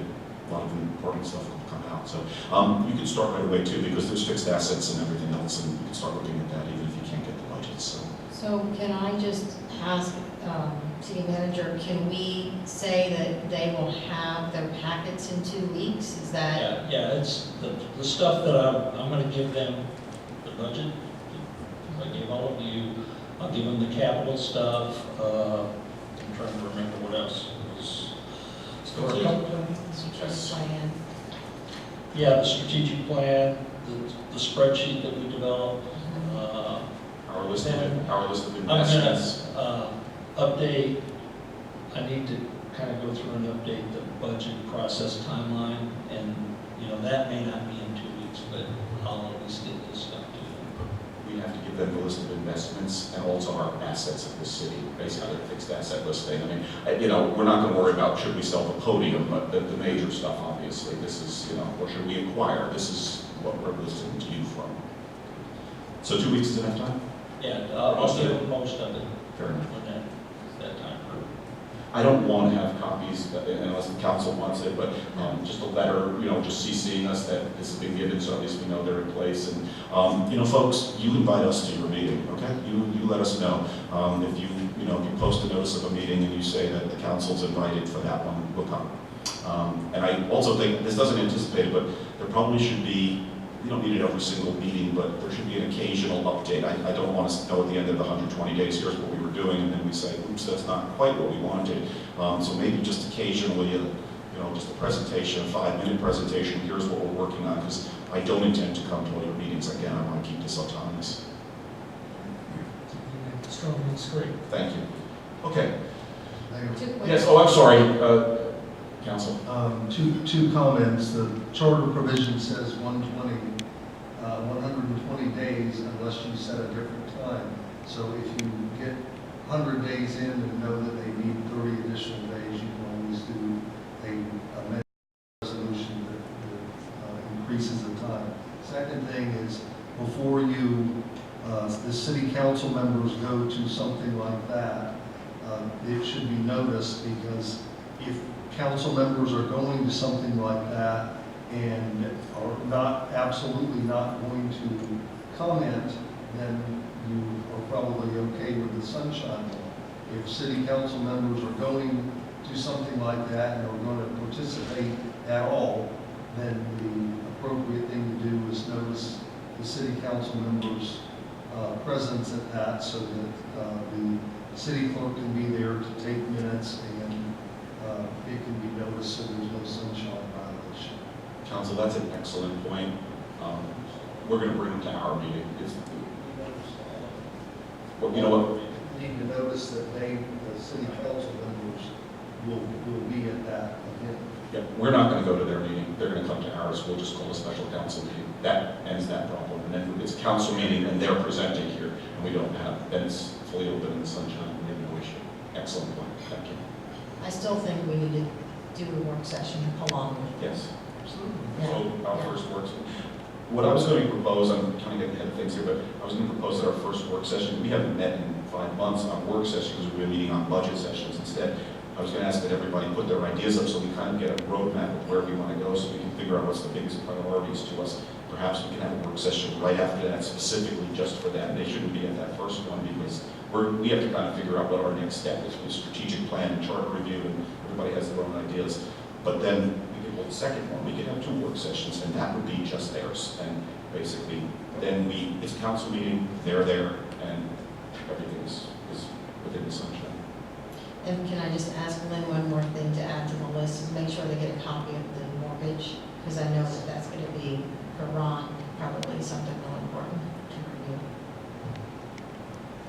And just for clarification, this committee, ad hoc committee, is covered by the sunshine laws in public records. And it's noticed and scheduled. So it's open to the public, and council members go to other meetings and ad hoc committees and boards and sit in, and I don't see anything special or different about that. But if we attend one of your meetings, you know, if Glenn and I attended, I can say something, but if it starts to become a debate between us, we can't do that. So we have to just watch what we say. We may not say anything at all. But we do routinely go to meetings from time to time, so, but we just don't say anything that can be considered a meeting for us. These meetings will be recorded as well, is that correct? Required to be. I just want to make sure. And there will be minutes, brief, 2 pages. Committees, they usually have their own secretary. They'll have their own secretary, right? I'm kidding. Somewhere with my minutes. Welcome to Patty's world. Okay, good. Thank you, and thank you, everyone. Good luck on that committee. Next, we move to item number 7, which is to authorize the city manager to execute the contract for law enforcement services, Amendment 1 with the Pinellas County Sheriff for fiscal year 2019-2020. The description says, authorize Amendment 1 with the Pinellas County Sheriff's Office to provide code enforcement in the city. Many of you know we just signed a contract with them. I believe this is Mr. City Manager Reeves' motion. It's not noted that it was anyone else's, right? Yes. Do you want to introduce it first before we go into discussion? Mayor and Council, this is a request through our budget process that we determined we were going to transfer the code enforcement to a sheriff's deputy at a rate of $46.49 per hour. For hours utilized, the amount that was put in the budget is $37,000, which equates to about 15 hours a week. We still, in reading the amendment, we still have to support it administratively, which that was all discussed around. So all I'm asking tonight is approval to go ahead and execute the agreement and get it back to the sheriff, and then we'll get whoever the sheriff assigns to us on this, and we'll schedule them accordingly. This begins immediately upon execution. Yes. Do we have a motion? Second? Second. Okay, we're open for discussion.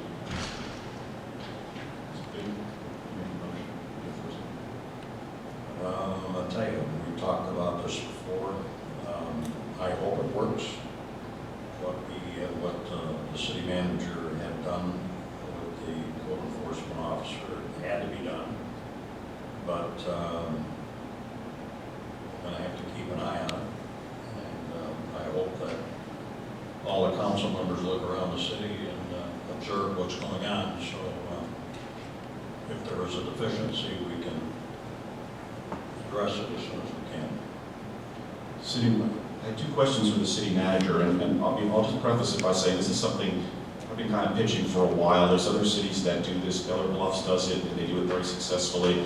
Reddington, I think I'm not sure if it's Reddington Shores or Reddington Beach does it. Sheriff presently does it for 5 cities, and quite well. So we also have a second benefit that we do have a sheriff out there. So it's kind of, doesn't give us a second level of control, because that's not the point, but still have a sheriff, and they're law enforcement, and they have the sheriff's power, and that's helpful to us also. I have 2 brief questions for City Manager Reeves. One is that we typically get a monthly report, and it's typically given to us, you know, when we were doing it here, it's typically given to us here when we arrive. I'm going to ask to what Councilmember Beam just said, if we can get that report integrated with our monthly packet before the meetings, and that can also be presented then by the sheriff who does the presentation, I think that would be very helpful, so we can monitor how this is going. I don't look at it till I get home, you know, and I'd like to do it while he's here if there's a question. I'll speak to Captain Liner about it. And my only other question was, this requires us to give them office space over here. The sheriff already has office space. We anticipate nothing new, right? No, they're going to go into that office. The only thing that I have clarified is if we need a computer in there, because currently there isn't one. But either way, I think we're okay with that. And Captain Liner has identified someone. He'll bring him out to meet with us, and I'll try to get him to come to maybe the next city council meeting so he can meet. Is this one of their existing people who have the code enforcement experience? He's a reservist, so he's typically the reservists are retired deputies that come back and volunteer for the sheriff's office. So he's been active, so, yeah, there'll be a little bit of learning curve, I'm sure. And the residents need to understand that he's not gonna be here every day, because it's only 15 hours a week maximum, and he's not gonna be here all day. So when someone calls, they may not get an immediate response. But the residents are also going to find out that he's going to be here 7 days a week, not every 7, but you're not going to know when he's going to be here. So what we sometimes see on the weekends is that all hell breaks loose. That's not going to fly anymore. We'll rotate the weekends. Absolutely. But you do bring up a legitimate point, and what happens when that call comes in and we don't have code enforcement officer, who takes the call? Well, if They'll they go to voicemail and sit there until he comes back in. I mean, we that's just one- are coming off the tail end of this. We did code review. I am not in support of this at all. I've voiced my opinion about this. There's code violations all over the city. Nothing's being done about it. And I don't know how reducing the hours is gonna fix the problem. So I'm just going on record, and you can put that in the minutes, that I am doubtful, and I hope you prove me wrong, that this is gonna work. Now, Laura still has a participation in this. She will be the administrative person that actually does the paperwork for it, but, what you've done is you've transferred the the code enforcement to the sheriff's office. So, just so you understand that we're spending 15 hours a week. I just don't want someone to think that, I don't know, somebody calls for a short-term rental. Well, I'm going to tell you that's not going to happen, because they're not going to get away with that, because if I have to do it, I'll deal with it. There's 2 listed on Airbnb right now, Right. so. Yeah, so if I get the addresses, but things like that, what I'm saying, we will take care of, but realistically, we're going to use the deputy as the code enforcement officer. I guess I understand that. I just wanted to make sure there was some mechanism so that when a call does come in, if it's serious enough, is it going to bubble up to, so that you have some visibility on it, or, I mean, literally? That's start I'm selling? probably the one that's going to have the visibility on it. Because we've reduced our staff, our regular staff. We've pushed positions together. So at this point, there's not going to be, other than the sheriff's deputy, there's not going to be a code person on the street, other than the sheriff's deputy. Now, with the regular sheriff, even when we had full-time code, who wasn't really full-time, even though her title was full-time, she wasn't out on the street full-time. I know she was doing a lot of other activities, so she wasn't patrolling 40 hours a week. She was more like 20 hours a week. Right. But the only, Councilwoman Shirley has a point. If somebody calls up and says, we need somebody out there now, we had that problem when we had a full-time person, because we had complaints, I received complaints that, hey, the roofer is working on a Sunday. Now, the sheriff had coverage, the regular sheriff, not when they were code, but the regular sheriff had some coverage responsibility. They weren't code experts, so that kind of worked okay, but again, nobody expected them to be experts. We would still have that coverage though, too, wouldn't we? Yes, yeah. So we still have the sheriff, regular sheriff, in case something's really going bad. Right, and I'll just use a short-term rental. On a weekend, it may have been me going there to visit the people, but I also would send the sheriff there, so I had 2 reports. It's better more than little, let's put it that way. So, and if it's something serious, then yes. If it's somebody doesn't like somebody's bird feeder in their backyard, no, we're not going to chase the bird feeder. That's understandable, but my point is once or twice during the day, somebody's going to listen to that recorder. Oh, yeah. And decide whether. Well, there still can call City Hall. Or warrants an immediate response by you. Right. No, we'll have a log of some type, so the deputy, when he comes in, he knows who he has to go visit. And for the most part, grass cutting and stuff like that, that's on an abatement schedule, so It's a matter of driving the street, you don't cut your grass, guess who cuts it? And we do it cheaply, only $200. So is he gonna also, the sheriff gonna go talk to, like, the people that are on this list to make sure that they comply, or? Right. So you'll give them a list and say these people need to be checked up on? He'll patrol the street. It's kind of, if you look at this, the C's are complaints, the P's are something proactive that we picked up.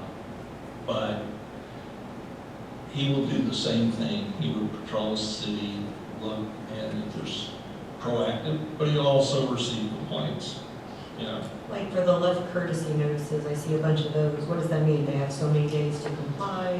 What we do is we give them a door hanger if no one's home. If someone's home, we tell them. And, but if no one's there, we leave a door hanger. Sometimes they call back, sometimes they don't call back, or sometimes they don't comply. And the next step is to give them a code violation letter. You know, the first time around, it's kind of like the sheriff giving a warning, and then the next time around, if it's the same situation, they get a code violation letter. I guess, is it like they have 30 days to comply, 90 days? No, most of them are 5 to 10 days. 5 to 10 days, so if they haven't complied in 5 to 10 days. Then we'll send them a code violation letter.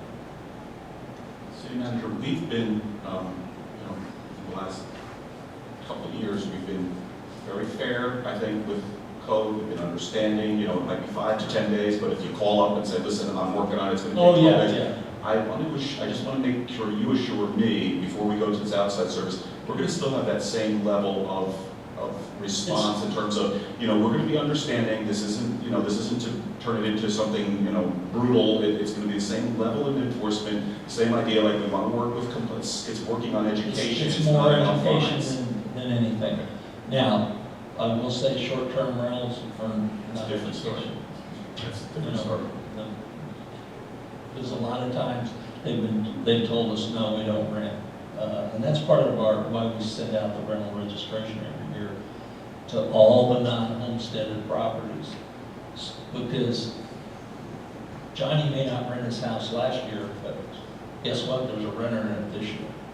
So we want them to verify that. I just don't want to have a situation like what happened up the road here a bit, where, not us, where one city, was going after a person who was a veteran, and it became national news, and there's lawsuits and stuff. No. I mean, that city, okay, I know that mayor, it's not the mayor's fault, but it is, you don't want to be them. There was death threats made to the mayor, and it's a national headline in the city, it was terrible. Really, most of our code violations are vacant lots, that people don't cut the grass. And we started that abatement process probably about a year and a half ago. We send them a letter, they don't cut it. For a year, we can just go cut it without sending them any more letters. $200 a pop. Okay. So make sure you cut your grass. That's another revenue source for the finance. Now, to ease concerns too, it's basically just a trial. Yes, it is. I mean, it's only funded for fiscal year 20 and paid for on an as-needed basis. I mean, Right.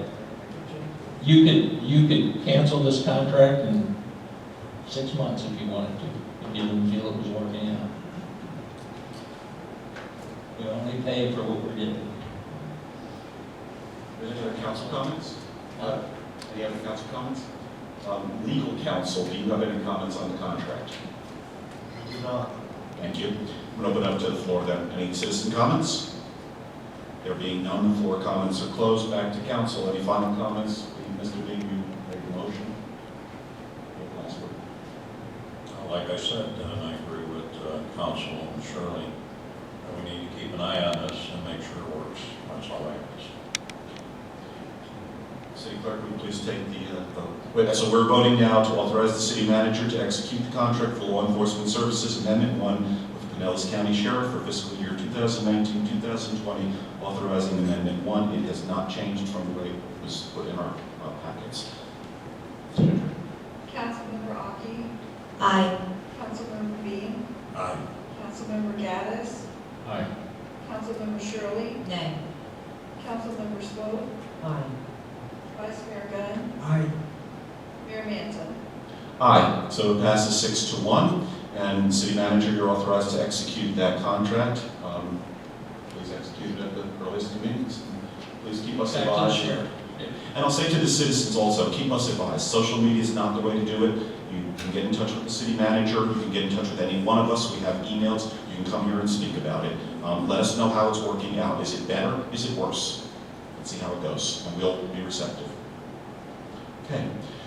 If anybody need a break, are we good? If everybody's good, we move on then to number 8, which is consideration to develop and implement a social media policy for city elected officials, board members, committee members, and employees. This was requested by Vice Mayor Gunn. The purpose of this is to address, I can't read my writing, we changed this implication, the growing implication of social media conflicting with the Sunshine Law and public records requirements. This will also align with the strategic plan, in essence, community and communications. Do we have a motion? Second? Second. We're going to open it up to discussion, and Councilmember Beam, I know this was Vice Mayor Gunn's, if you might yield, and he can, I know have a presentation. Thank you. Vice Mayor, wherever you're comfortable making the presentation, and just be cognizant, if you will, of the time. Yeah, I just brought this up because having attended 2 Florida League of Cities conventions, it's always been a topic for discussion. I think I included in the packet 2 things. One was one of the presentations from a Florida League of Cities presentation, and as well, there's some guidelines and impacts published by the website Nextdoor itself because of public records keeping. Social media has changed the landscape, especially in Florida with respect to the sunshine laws and public record keeping. Besides the obvious, a lot of cities, they use social media. A lot of municipalities, counties have websites, web pages on Facebook or whatever. So, I mean, there's an implication there, and that's very, very clear because Sunshine says, hey, thou shalt be record keeping on that, and it constitutes a meeting and all that. The very nebulous ones are the external ones when people utilize their personal accounts on Facebook or Nextdoor or social media to address certain things, and that's the big concern, I think, for the city of Villa Beach, because we're not using Facebook, we're not using anything. We don't really need a policy or a strict guideline for how the city and its personnel handle that, but I think there needs to be some guidance regarding the use of personal accounts by elected officials, by city staff, and boards, members of boards and committees. There's some concerns there because there are some implications with Sunshine Law. If somebody, if 2 council members, for instance, were to talk about an issue on Nextdoor or Facebook regarding something that would come up before the council or a vote, then they are in essence holding a meeting outside the public realm. So there are some concerns there. There are also some concerns that because you are using your personal account outside of the city, those records are not being captured and archived. So the responsibility literally falls on the individual.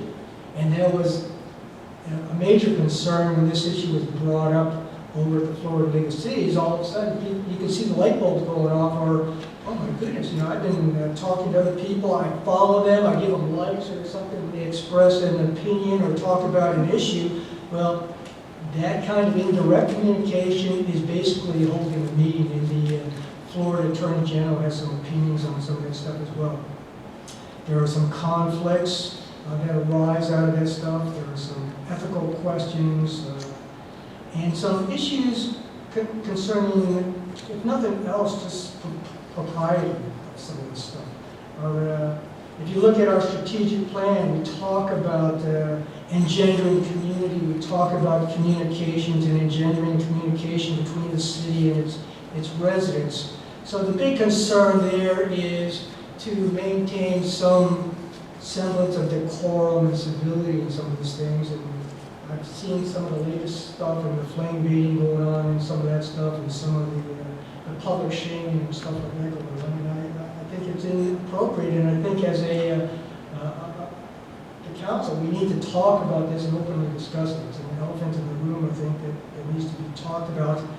There are cities putting guidelines out there. One of them is Jupiter that I pull up, and the city of Jupiter. Now, I'll just hit some of their highlights. And again, it's not necessarily being prescriptive, but they're setting guidelines. Nobody wants to tread upon the First Amendment rights of anybody, but they're setting some guidelines within, hey, you know, these are our guidelines with respect to civility, we're giving the perception that you're speaking for the city and that sort of thing. So let me just the highlights here. They have obviously workplace policies of how you relate to your co-workers and that sort of thing. So they make it a responsibility to review those things, review any policies for community relations, to ensure the use of social media, specifically content posting, make sure that anything they put into their personal pages or opinions is consistent with the policies. Expressing only personal opinions. Views do not represent those. They make it clear. Don't give any perception that the views you're presenting represent those of the city, your fellow workers, residents, or vendors.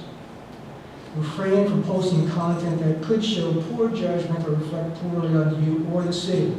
Social media network sites are not the forum for venting personal complaints about supervisors, co-workers, or the organization. Adhere to one of their policies or chapters which defines a policy on public records. Many records are subject to public records law. Any post made on your personal social media account could be subject to public records law. Any post made to your personal social media account could also potentially violate exemption statutes. So in other words, when you're talking about internal social media, a Facebook page for the city and you're publishing information, you're covered pretty much by the protections and insurance you provide as an elected official. You start posting opinions or perceptions in your personal, and you may be stepping outside of those and opening yourself up to exposure, litigation, or whatever you want to cover.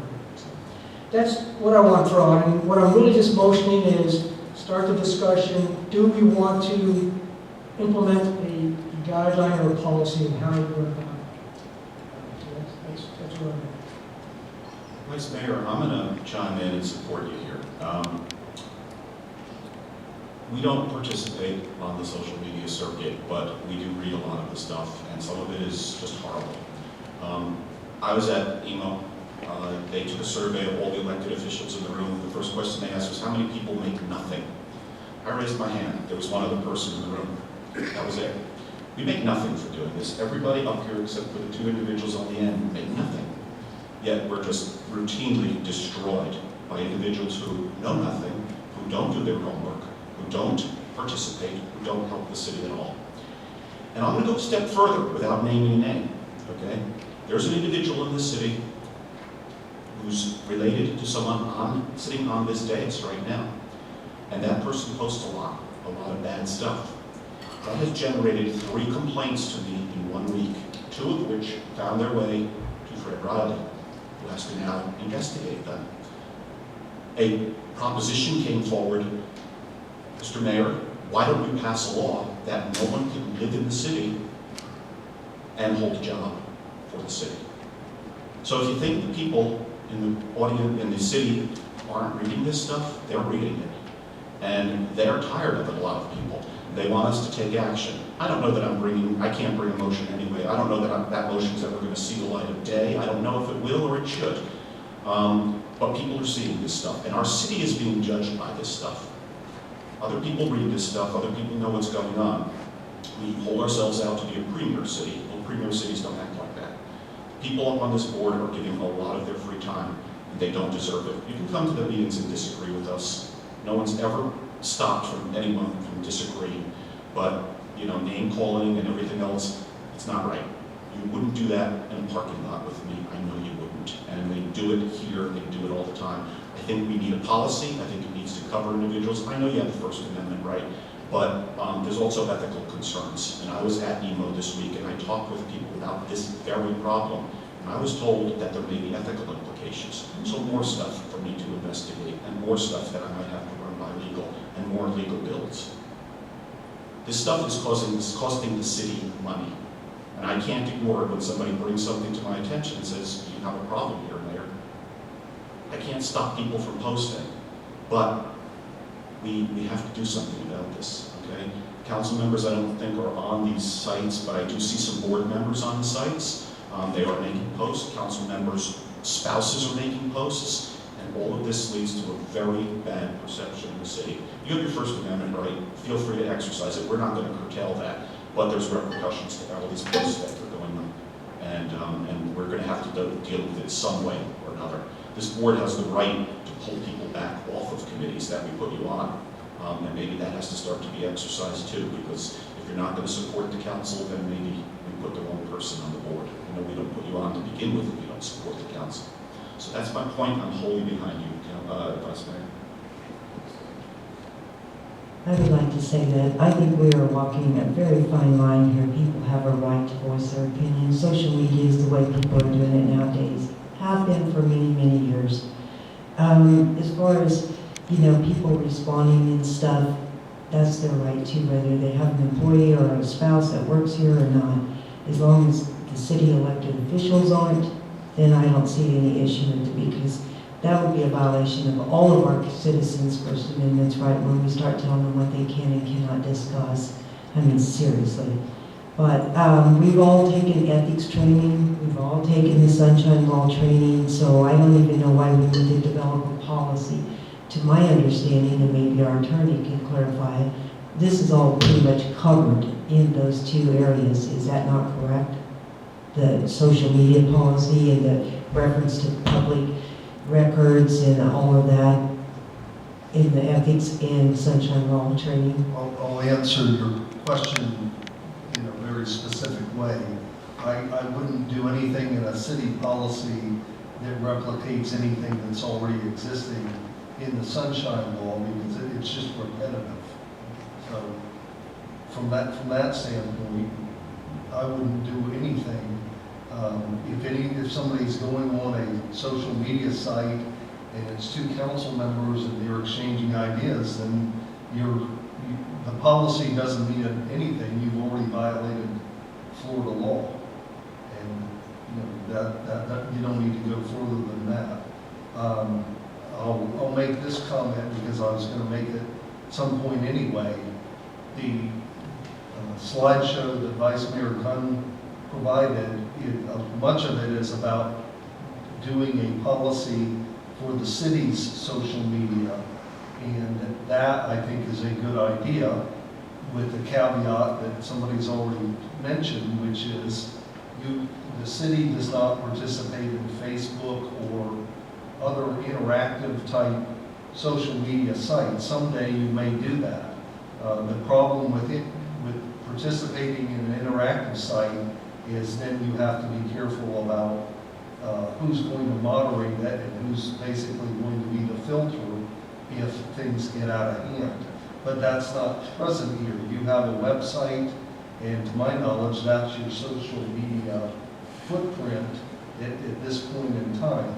I think it's fine to have a policy that relates to that, because it gives parameters on what channels do you need to go through to put something on the site.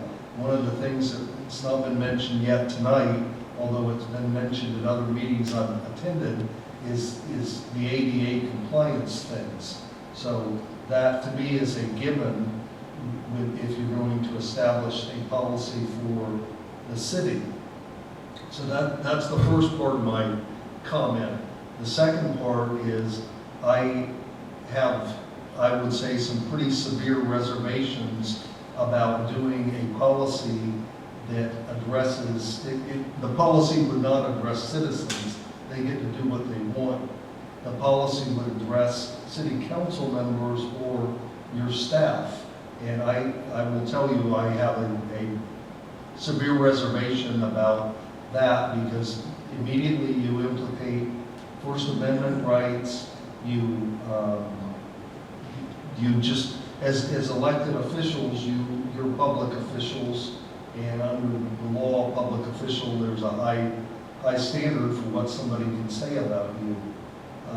And that means most elected officials pretty quickly develop a thick skin and become impervious to some of the kind of comments that are made in a public forum about them. But I will tell you, if you proceed or want to go ahead and craft a policy, my approach to it would be find somebody else in the state of Florida that's already crafted that specific type of policy.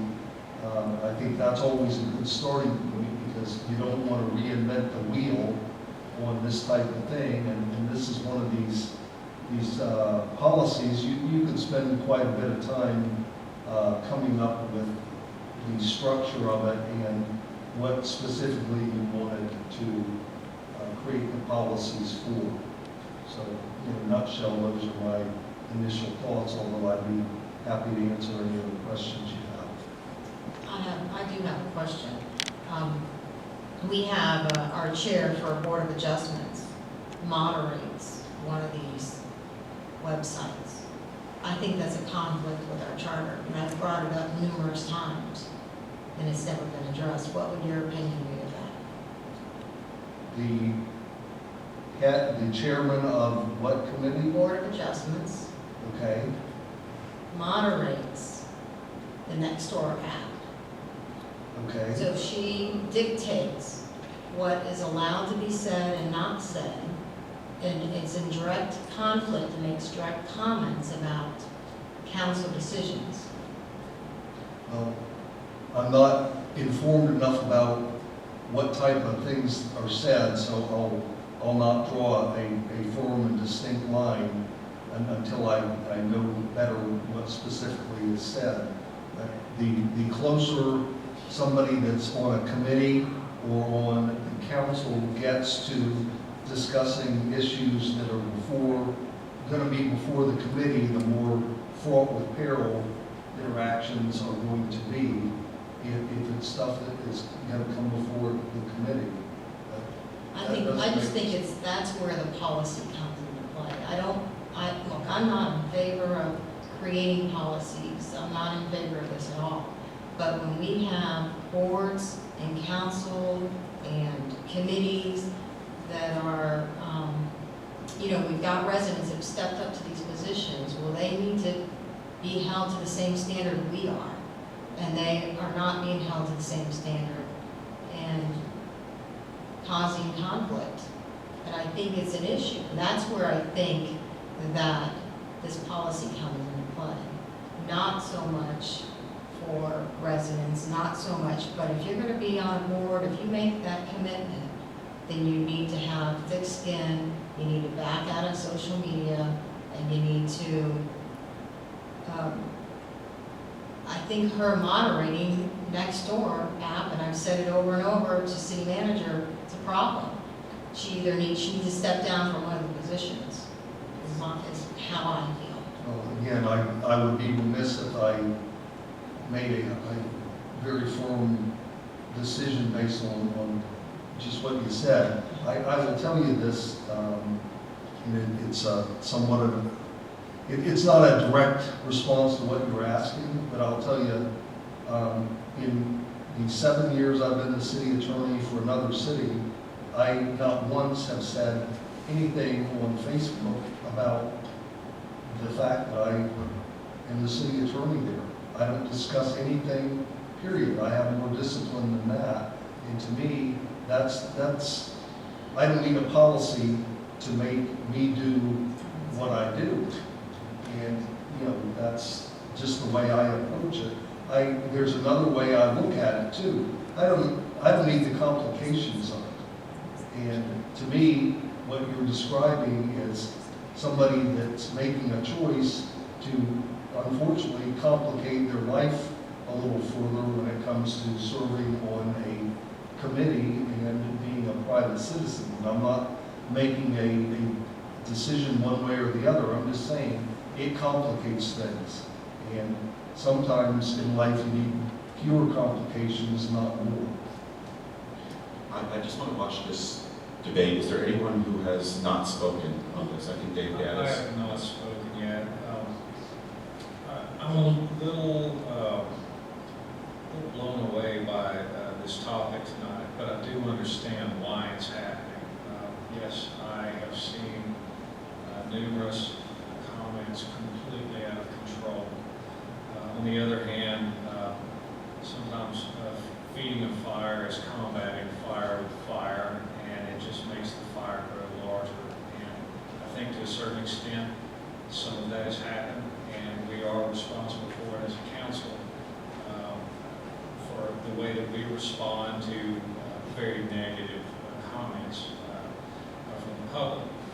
On the other hand, I also feel like now that I've seen this list of public records requests that internally we've had some problems where there's a lot of distrust within all of the boards, the committees, and council.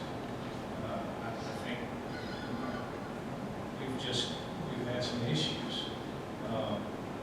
Taking away our First Amendment because we're serving with no monetary gain whatsoever, and basically using a lot of our time is not my idea of a good idea. Again, I do understand why this is coming up, but I think that as a council, we are maturing. This has been one of the better meetings that I've attended since we started this term, and I'd like to thank everyone here for remaining calm and just getting through this meeting with a cool level head. Can we do anything about the public? No, nothing at all. As far as what I've seen, and I do monitor Facebook, and I do monitor Nextdoor, what I have seen is nothing from us. I think everyone here has the ultimate self-control, and we have all been very well disciplined as far as social media goes. If persuading someone on an upcoming vote involves my kid water skiing, well, so be it, but I'm not pulling back. So if it turns to some sort of a policy that basically says you need to stop using Facebook, that's it. I will resign immediately. So just some things to think about. And again, I don't think it's necessary that we actually have to have a policy, because the policy would only be written for people that are already obeying the rules and doing the right thing. That's all I've got. I'd like to just add, I agree with Dave, but I agree with everybody. I don't think we need a policy, because I think everybody up here is following the rules. I guess the question comes into about board members of the boards. And as far as my understanding of Sunshine, if they're, like a Board of Adjustment member is talking about something about the festival or Park and Rec, even though they're both talking, that doesn't seem like to be a Sunshine violation, because they're not talking about anything that would come before the Board of Adjustments. Is that correct? If they're talking about something, if two Board of Adjustment members are talking about something related to a Park and Rec board item, that's not a violation of Sunshine, it has nothing to do with the Board of Adjustments. Is that correct? We're talking about Tampa Bay Rays baseball, there's no issue. Right. But what about if it's a city issue but not on their board? You just keep getting closer and closer to So it's frowned upon, okay. So maybe we need to set, and maybe it's something that the members of the board, they know they can't talk to each other for the Sunshine, but maybe they don't realize that extends to social media and that they also need to be silent on Nextdoor. But trust me, I mean, I've seen these negative posts, and it's, I'm sure, hard for all of us to bite our tongue and not post like we want to, but they need to have, I guess, the same control. And I do agree with Jody Shirley that it is a conflict of interest for that board member to be a moderator And, you know, before she would just chime in and give information like, oh, the date of that event is this date. But now she's starting to put her own personal opinions in, and I think that's where the conflict is starting to come in. Does the council wish to have, and I'm not going to ask, you know, I have the power to ask, do this myself, but I'm not going to do it without the council's. Council can vote on this. The individual in question, Mr. Riley, is the individual I was speaking with you about when Vice Mayor Gunn and I were at the Florida League of Cities. We were at the same presentation, and that presentation was about where the moderator was supposed to stay neutral. That was the one I spoke to you about, and I said, is there any law? I couldn't find the law, you couldn't find the law. The guy who did it wasn't an attorney. I don't know where he got it from, he didn't cite it. But there's other implications over here. Jody Shirley has seen it, I've seen it, I think everyone else has seen it. Now, again, citizens, we're going to spend your money. Mr. Riley's not doing this for free, so this is the upshot of all this nonsense that has, you know, that goes on in our premier city. Do you wish Mr. Riley to look into this matter? We know who the individual is. She's the chairman of the board. Her name is Martha Vasquez. She's the chairman of the Board of Adjustment. I don't know that she's done anything wrong, but that's what we need you to tell us. And if she has, we can recall her, I believe. I have never looked at what the removal rules are. I know there's removal rules in our ordinances and charter to take people back if we wanted to. I would recommend you do something different. Let me tell you what that is you have to bear in mind with the committees and the boards that you have, they're citizens, they're, you know, by participating, I would argue they are a public official in some sense, although they're not an elected official. So that somewhere there's a distinction.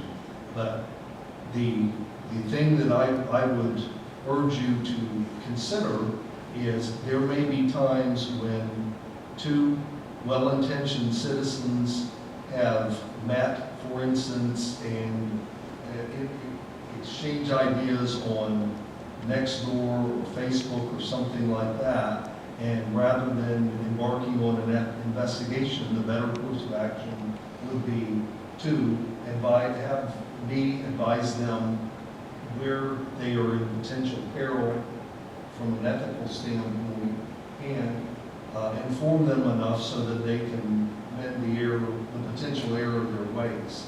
I think that's a much less costly endeavor than launching an investigation. And it also gives people the benefit of the doubt.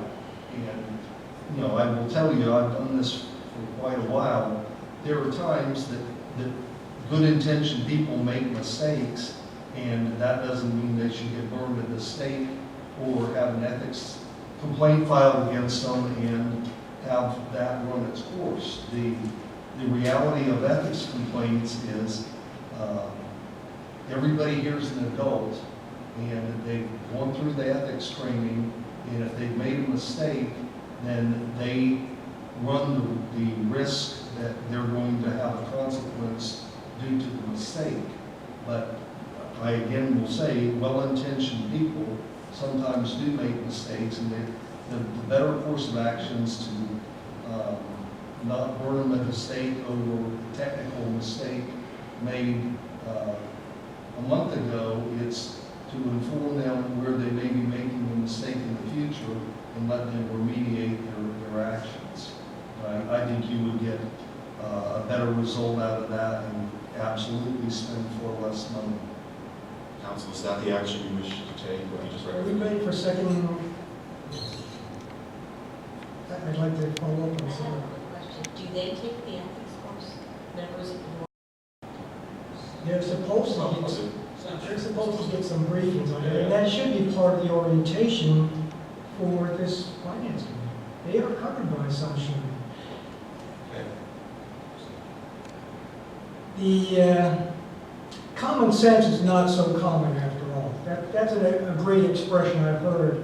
And while this council has not stepped across the line, previous council did. There were members documented, and I could pull up the references and dates and times of the discussions, where people signed off their opinion or whatever with council member or vice mayor or mayor or whatever. I mean, I agree with you.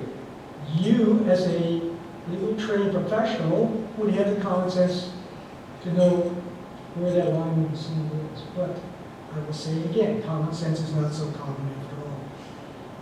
That's the past experience. When I opened up this discussion, I talked about internal versus external. The internal is when there's a policy, external is, and I made it clear, we're not looking to step on anybody's First Amendment rights. We're trying to set some guidelines for civility and propriety in some of this stuff. And so far as benchmarking goes, guess what? More and more municipalities are coming up with guidelines on this stuff. And it not only addresses the internal stuff, it sets some guidelines for propriety in the external and on your personal websites, that sort of thing. Again, guidelines, not script. That's all I'm trying to get to on this thing. I brought this before as a motion, whether it goes to a policy or not, I don't care. Because the real intent here was to have this honest discussion among council members and drag this issue out into the light of day to say, hey, you know, there is an issue here, and it certainly doesn't align with our goals and our strategic plans, which is engendering community and fostering communications between the residents and the city council and the city staff. My point's made, where this goes. I want to be mindful of, I don't want this to turn into our speeding discussion that goes on for 2 hours. There's nothing here for an action item at this point. As Vice Mayor said, he's brought this out into the light, here, the light of day, for discussion, for follow-up. We are not going to solve this tonight, so we can talk about it all we like. I think a lot of valid points have been made. We're going to be calling a work session. My recommendation would be to continue this discussion. I do think it has validity, and I think, you know, on each side, so we need to kind of get to the bottom of this. No one's looking to trample anyone's First Amendment rights, but we have rights too as a city, and we have rights as this board, and we can exercise those rights. There are certain jobs that you take, and you know, your First Amendment rights as an employee are not, you can't say what you want to say about your employer. Try it for any of you who work for someone. Go tell your boss what you think about them. You don't have that First Amendment right, okay? Don't try it, really don't. It won't work out well. So I do think that we should move this off, but an item came up as, and again, it's not a motion, this is just a direction. I have the right to, as part of the direction, to have the city attorney do things, the city manager can do that, but we as a council can also ask him to do it. It doesn't have to come as a motion. So if there is an issue that has been brought up, it's a serious issue. I don't know if it's an issue that has any validity in terms of actionability, but it's been brought up. It's been brought up in the past. It sounds like it hasn't been addressed. Council, the legal counsel has said to us that he believes a conversation and, you know, a talking would be the way to solve this. Do we wish to empower him to do that tonight, or do we want to hold this under further consideration and hold off, and then we'll move on to the next item? I would like to suggest that one of us, and I don't even mind taking the lead on it, just contact her and ask her, do you realize what you're doing? You're making a mistake. At least we feel like you're making a mistake, and maybe you should decide which one is more important to you. I mean, we have these conversations with people and other committees and boards all the time about various topics, and you know, I think it's taking it to an extreme to wait and let her hang herself without first approach here, because I don't know if any of us have ever done that. I think I've asked Lynn to do that on a number of occasions, and not, you know, just to say two things with her position is she's not qualified to hold the chair position. If you've sat through one of those meetings, you'll see that Mike Kelly runs the meetings, that she requires his support quite a bit. So that's the first issue. I think we've got one order. You're not supposed to talk down anyone. Okay, right, we'll say, okay. So I talked to Lynn about this in the past, and I just think it would make sense that Lynn maybe make the call and just explain to her. And I think that I think that what Glenn put in the packet, the slide presentation, is a good slide presentation, and maybe to share that with Martha would be helpful, and let her make a decision where her, you know, if she wants to step down from moderating or look at her board position or what have you. I'm just going to suggest that we take Mr. Riley up on his offer. He's a neutral party. He works for the city. Everybody else has a vested interest in this. We're council members. Mr. Reeves is city manager. This way, no one is exerting any undue pressure. In addition, when it comes, and I just sat through 24 hours of training, so I'm kind of brainwashed at this point, but when your legal counsel for the city tells you to do something, and you differ from his approach, you're pretty much on your own. It doesn't mean you have to follow what he does. Right, I was waiting for you to say that. but you better have a good reason for, if someone sues you or someone comes after you, you're going to have a hard time if you didn't take his advice and it turns out that he was right. So my point would be, he's offered to do it. I don't think it's going to be a long conversation. I've seen him in action with people. I like his style, and that's where I would like to say it. But I don't want it. It's not a formal vote. It's just a consensus. If we want him to do it, that's fine. If we want the city manager, that's fine. So, Well, can I also add that I think it would be beneficial, maybe just a email sent from him to all the board members and letting them know what the rules are, or the sunshine law, or that when they were interacting on Nextdoor, they could be violating, so, because I don't think they know. I really don't think anybody knows. We know, because we had to do that ethics course, and it got drilled into our head, and we're afraid to even look at each other in the eyes sometimes, but, but I don't think they know. They have no idea. They're like, well, I'm not elected, I just got voted in, and I'm just barely make a meeting. They don't have meetings very often, so I don't think they know. So we need to inform them. I suspect that Ms. Vasquez does not even know I that she agree. is interacting just by monitoring. I agree. I agree. So, how do we resolve this, folks? I'm fine with Fred Riley. How many people are in favor of having Fred do this? 1, 2, 3, 4, 5, 6. Information. Okay, great. You're in favor of it too? This goes to your other, this goes to your other boards. I could also write a very concise memo that says, as a board member, here are the things that you're obligated to do. Because there are some things they're obligated to do. And that way, you can organize a meeting and do all that stuff. You can also do a 1 to 2 page memo and give them a list of things, and also leave it open to them to ask questions if they have them. City Manager Reeves and I were speaking in his office today, and some people took, when they got elected, a course they could pay for, and he said, there's a course, and I knew this, there's a course out there for free on the Attorney General's site. Perhaps you can direct them to that free course. They can take that course themselves at any point they want on the Sunshine Law and the Ethics Law. And that gives them the same information that we all got sitting through the 4-hour courses. They're not required to do, I don't know if they're required, I don't think they are because they're not elected, but it's really not a bad idea because they are held to the same rules. So if you can give them that link, it doesn't cost the city anything at that point. You don't have to sit there summarizing the 200-page Sunshine Law. That's great. Thank you. Okay, are we closed on this at this point? I'm going to move on then to the quarterly board reports. The Board of Adjustment and the Planning Board has no report. We do have the Park and Recreation Board. June Vanskoy is here representing them. Ms. Vanskoy. Good evening. I just wanted to I gave a brief statement earlier, so thanking my board and so forth, and some comments that were made from our sponsor, our booth rental people. I think considering that, we had Clearwater Boat Races on one end and the Indian Rocks had their Hippie Fest, I think we had a great turnout of 300 to 350 people for the fall festival. I think pretty much it went down without a hitch, and it was very well received by the people that came out for the event. The council, I want to thank you again for your participation in, and I personally want to thank Robin Hockey, Mark Bem, Mr. Mayor Manzo,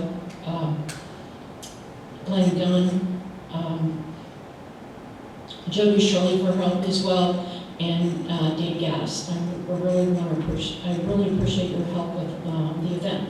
I want to also take time to say thank you to Kyle Riffer and the city clerk, Patty Gentry, and I don't know Laura's last name, but please tell her thank you from us. She's the one that took in all the applications and so forth. Patty relayed all information and so forth and worked with me on some of the flyers. The city manager worked with us on some of the issues that we had to address in reference to the festival. I think it was a great learning experience for the city. I think for future events. I think that the fact that we addressed every kind of safety issue that might be able to occur, well, I can't say everyone, but pretty much anything that could occur, from the layout of the festival, how we position the officers, how we position the emergency personnel at every entrance of the event, was something to be said for this board. The parking that we set up, the plan that we set up, was a great thing. The contracts that we addressed that we needed to have to fulfill the sponsorship agreements, the booth rentals, the plans that we addressed with that. The layout of marking off areas so people were in and out, the format that we sent to all our booth rental people, and where they had to park after they came in, they set up and had to leave before children or any pedestrians entered the area, was another thing that our board addressed, and I think we did a great job with that. I definitely want to thank my co-chair, again, Red Schott. He did a terrific job, and my other board members, they did a terrific job. We worked together as a team. That's the key with the board, and I personally want to say I feel like we have the best board in the city, no offense to any other boards. But we worked together as a team to accomplish the goal that was set out by our board and by the council, what they wanted to see happen, and it worked. The other thing, so let me just move on. I can't address the money issue. We have the money. I'll give you a report on that. We have it. It's been distributed to us. Yeah, there's some discrepancy. I just received it in my packet as I'm sitting there. We received more money than that. So I will address that with the city manager, and if the council permits, I'd like to bring that in front of the council when we come next month, the next council meeting, that way we can give a proper report.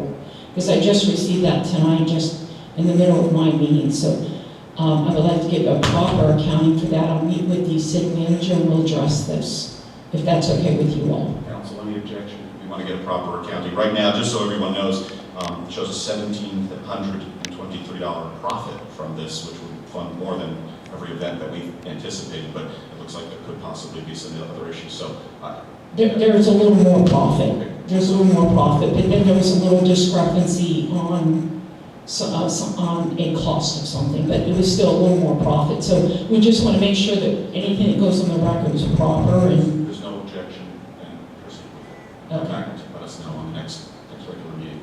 Okay. All right. Thank you. The other thing I wanted to go over was Vice Mayor Glenn Gunn came tonight and talked to our board about the strategic plan.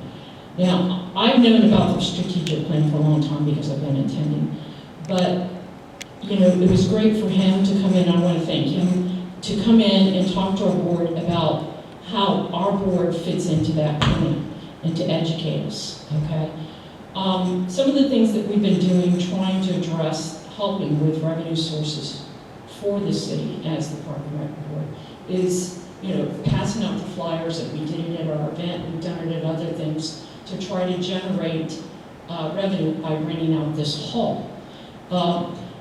We have talked about raising money through grants, addressing the issues of some of the things that the marina needs to do in order to generate more revenue. So these are some things that our park board is going to be working on in the next couple of months to try to generate revenue to do these upgrades in maybe our parks and other things with very little cost to our city.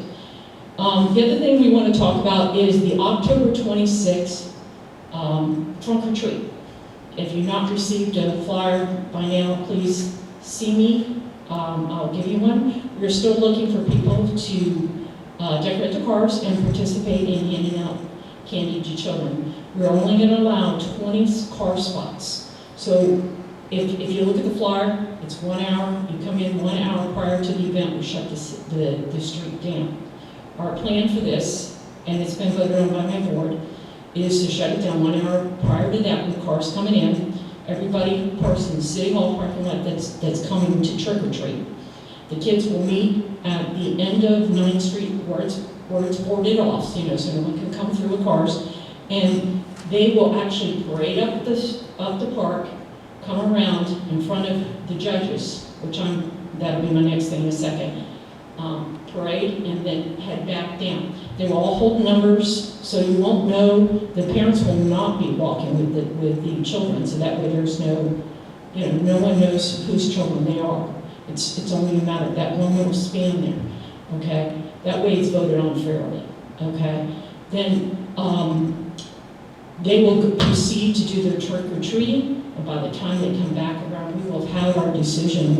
We will award them the trophies that we have. We cut the hours down, it's down to 2 hours. I'm hoping that it doesn't take even 2 hours, but we have to have a little bit of padding time. But anyhow, so the flyer gives strict instructions on there, the do's and the don'ts to the parents, anybody wanting to participate, and a contact information on there. And it's a no-brainer. So I'm hoping the council will participate in this. I am looking for some council members to please be judges for this event, if you're willing to do that, or hand out candy. I've already had a couple volunteer. We would gladly take those volunteers. Don't forget, we have the Christmas holiday celebration coming up in December with Santa for the kids, and that's on the 7th. The only thing we have not set down on that date was the time. I thought it would be good, because it is the holiday season, I want to include the council in the decision of the time of day that it occurs. So I'm hoping it's not going to be around a meal time, because the kids are going to get to decorate a cookie and go home, beside Santa, and get their picture with Santa and go home. So, but that being said, I am open for suggestions as to what time you think would be good for that. I was thinking personally about 2 o'clock in the afternoon.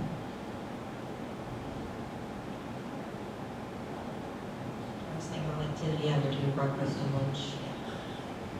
I thought earlier as well. I was going to say 11, but yeah, something like that. Okay. Yeah, do it in the morning. Okay, so is everybody good with 10? 10:30. 10:30. Compromise. Is everybody good with 10:30? Glenn likes to say that. Joe's not a morning person. Joe's not a morning person, so, because we did not, when the council approved this event, they didn't give me a time, and we didn't discuss a time, so I'm circling back around to make sure that we're good with that. Okay, does anybody have any questions for me? Questions, how about comments? I had a lot of fun. I dumped 2 people. I'm cheap. I hope they don't get back. Back to that. There's always next year. My comments are, for those that didn't go, I thought it was very well planned out. I mean, the fact that you had 3 different bounce houses that were 3 different age appropriate was great. And you had volunteer chaperones at each one, so it wasn't just kids running amok. The free hot dogs, I think everybody enjoyed. The entertainment was outstanding, especially since some of our own Bel Air Beach children performed multiple times. We had Bel Air Beach adult residents that were singing, and I had so many comments, because my booth was closer to the music, about just how impressed they were with the entertainment. You already addressed how you had all the security strategically planned and laid out, which I thought was ingenious. I just love the fact that there were residents there promoting their businesses, their special crafts, their artistic ability, and it just gives us as a community a chance to support each other by either, some businesses I didn't even know were Bel Air Beach residents, and now I know. I'd be more inclined to use them as opposed to a competitor. I know, as Alexandra said, she was extremely excited. My kids were excited. They keep asking me when the next festival is, so I hope we can have another one. And, you know, there was even opportunities for, I noticed the garden club members were going around handing out garden club pamphlets, trying to get members to join. So it was beneficial for many Bel Air Beach residents, and I thought it was a fantastic event, and it was well planned, and I thought it was well received, so I enjoyed it. So thank you, everybody, for your hard work. Thank you. June, I'm going to commend you and your board on taking what started off as some hot dogs for the 4th of July and turning it into something that just made our city look so good, and really showed the best in our city. I was there, I was dunked. Dave Gaddis spent about $50 and still never got me dunked, but it was okay, it was fun. I got him, but I think I cheated because the bar was rigged and he wound up going down, but we all had fun. You know, there was no differences, there was none of this, you know, you live here and you live there. Everybody was a community. It was what this was about, to bring us all together. People met neighbors, people met friends, people found out that people had businesses, deals were made. It was everything you could expect in a small town, small city festival. You did an outstanding job. Everyone on your board did an outstanding job, and everyone that volunteered. I'm looking at Pam Gunn, she was there all day. George's wife, she's in a wheelchair, she was there all day working, okay? It brought out the best in our community. Tom Luger, he's one of our neighbors a couple blocks away. He's a long-term resident. He demanded to be in this thing. We were actually past the deadline. He was the one who had the crabs, the crab cakes, and the beautiful artwork with the wine bottle corks. This is a guy who's going to give all of that money to charity. He doesn't want the money. He didn't do it for him. This is what makes a community like this great. I'm always proud of our community. When I see something like this, I see the great people that we have in this city. You knocked it out of the park. You hit a grand slam home run. Thank you so much to everyone that was involved in this. Council, if this doesn't deserve a mayoral commendation for all the volunteers, nothing does. So I would like to award that at the next meeting if I have no objection. Is there anyone who would object? And we're going to put that on the consent agenda. You guys were tremendous. I hope you do it again. For everything you went through. Thank you to everyone who assisted you. There was people here in the city from our city staff to the Fred Riley. I don't know how many contracts the poor guy had to read, but and he got dunked for that. He paid for it.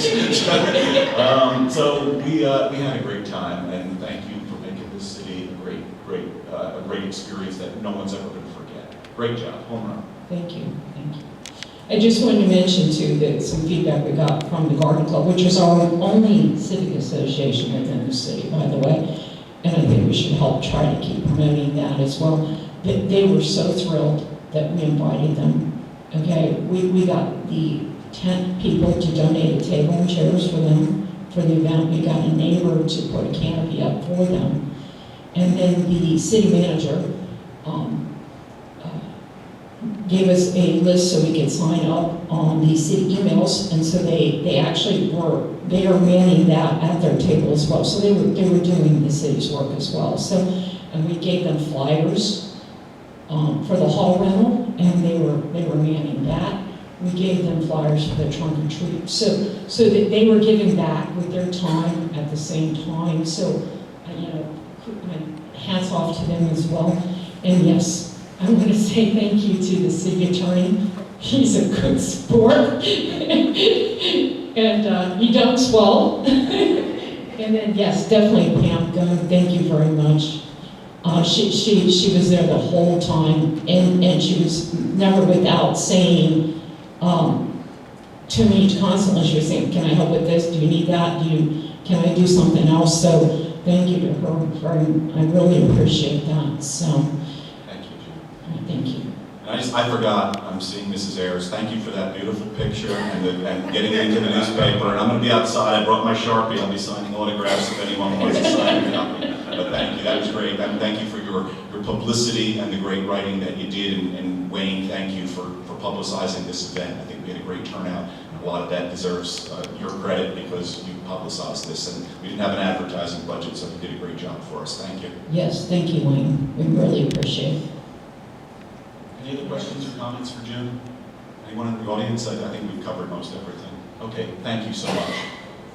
We now go to the city attorney's report, if he has one. You're no longer doing the verbatim minutes, correct? You're no longer doing the verbatim minutes. I never did verbatim minutes, but no, I'm not. Okay, well, then I can say what I want to say then. Oh, no. I thought they said drunk tank. I realized it was something else.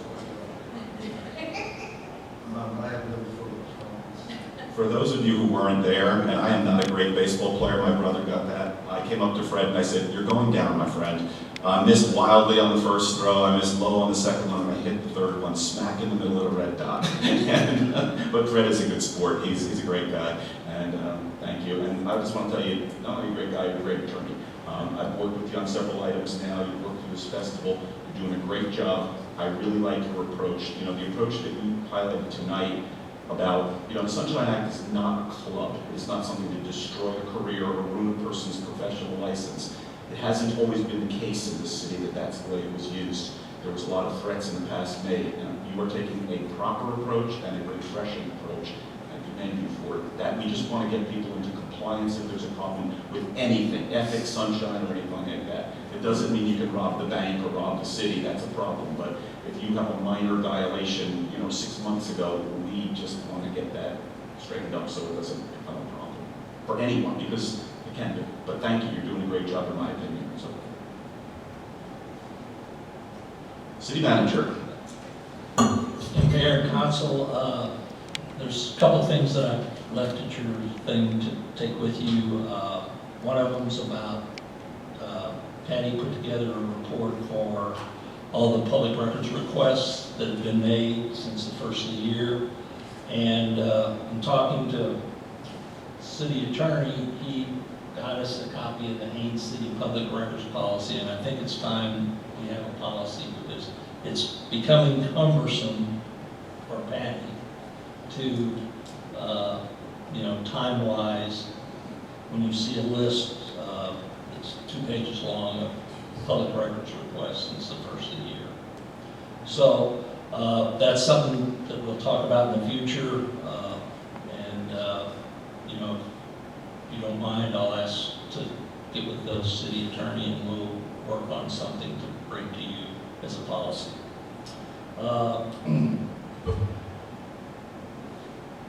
Just a quick update on the undergrounding project at Bellevue Estates Island. They came last week out and started taking the power over, making the transformers hot. Today, they started transferring the power over. Actually, I know Marv's house is transferred, and the contractor's there to do the overhead stuff also. So what initially was going to be the plan, we're going to do the underground first. They were out last week, but they didn't spend the whole week there. But they're progressing, and I think that process is going along fine. Hopefully, if everything goes right, the only glitch right now is probably Bright House, and we'll get the poles down sometime in late November, and then get the rest of the street lights up. Except at your house and Vice Mayor Gunn's house, we got some work to get over there. And a pedestal for each one. How about you, Tony? Yeah. Take 2. The 3rd Street, 3rd through 6th Street project, we had our kickoff meeting with the contractor on the 30th, and he did mill 3rd and 4th Street on Friday. They're going to start on the curb work, and then we'll move forward with because the boxes are ordered for the drainage things that we're doing on that project. I've given you a copy. We used a consultant to rework the personnel policy, employee handbook, the job descriptions, and evaluation. So that's all been cleaned up, and I'll give you all a copy of that to look at. And the evaluations now are set up hourly employee and salaried employee. I think she did a real good job. We cleaned up the job descriptions, updated the personnel manual, so we're within legal ramifications for that, and employee handbook. So I think we're moving forward in that. Talk about public records. The Councilmember Shirley and I met with Mark Larson, Stormwater, and the city attorney. He gave us a price of between 40 and 80K for that process. I will tell you that I've also talked to Chris Rowe, who did our Bellevue Estates Island undergrounding, and he will give us a proposal also, so we can kind of compare. Mark was very informative, and Councilmember Shirley kind of give her thoughts on it also, but it was very educational, and I want to thank the city attorney for putting that together. It was supposed to be an hour, and I think it was 2.5, something like that. It was a while. So we learned a lot of things about that. At previous council meetings, the council has talked about getting the work session scheduled back on, and typically it's the third Monday. It has been. So you see on here, it's set up for the third Monday. I've had one discussion about talking about the strategic plan, so if there's anything else you want to put on there, if that date is fine with everyone. It's actually not, and I was going to address that after you finish the Okay. meeting, but yeah, for now, Okay. it's not for, I mean, it may not be for me, it doesn't mean you can't have the meeting, but I'd like to be at this one if I could. Okay, you know, we've just done first and third council meeting and third, so we had a set schedule. So if we need to adjust it to a different date, you know, I don't have any issue with that. So that's really up to the council. So with that, that's everything. I have a question. We got an email about a patient, sorry, too long of work. A resident, thank you, patient, a resident at, on Louisa about the light pole in the middle of their yard. I looked, it's not, but did we smooth that out or address? Well, it was well, no, the light pole was put where it was supposed to be put. Right. But it's not in the center of the yard. No, it is not in the center of the yard. Right on the property line. It was, what would you say, maybe, it's probably 2 or 3 feet in at the most. And there are others in that same situation. Just to clarify how that worked out, we did photometrics. In April, we put stakes in everyone's yard. And we even put information out that that's what was happening through city news. We asked for an email. We sent a postcard out to all the residents in that area if they wanted to keep updated to send us their email. We got 10 emails from that grouping. Unfortunately, the person that we got the email from is not on the constant contact list, nor are they on did they sign up for the Bellevue Estates Island resident list either.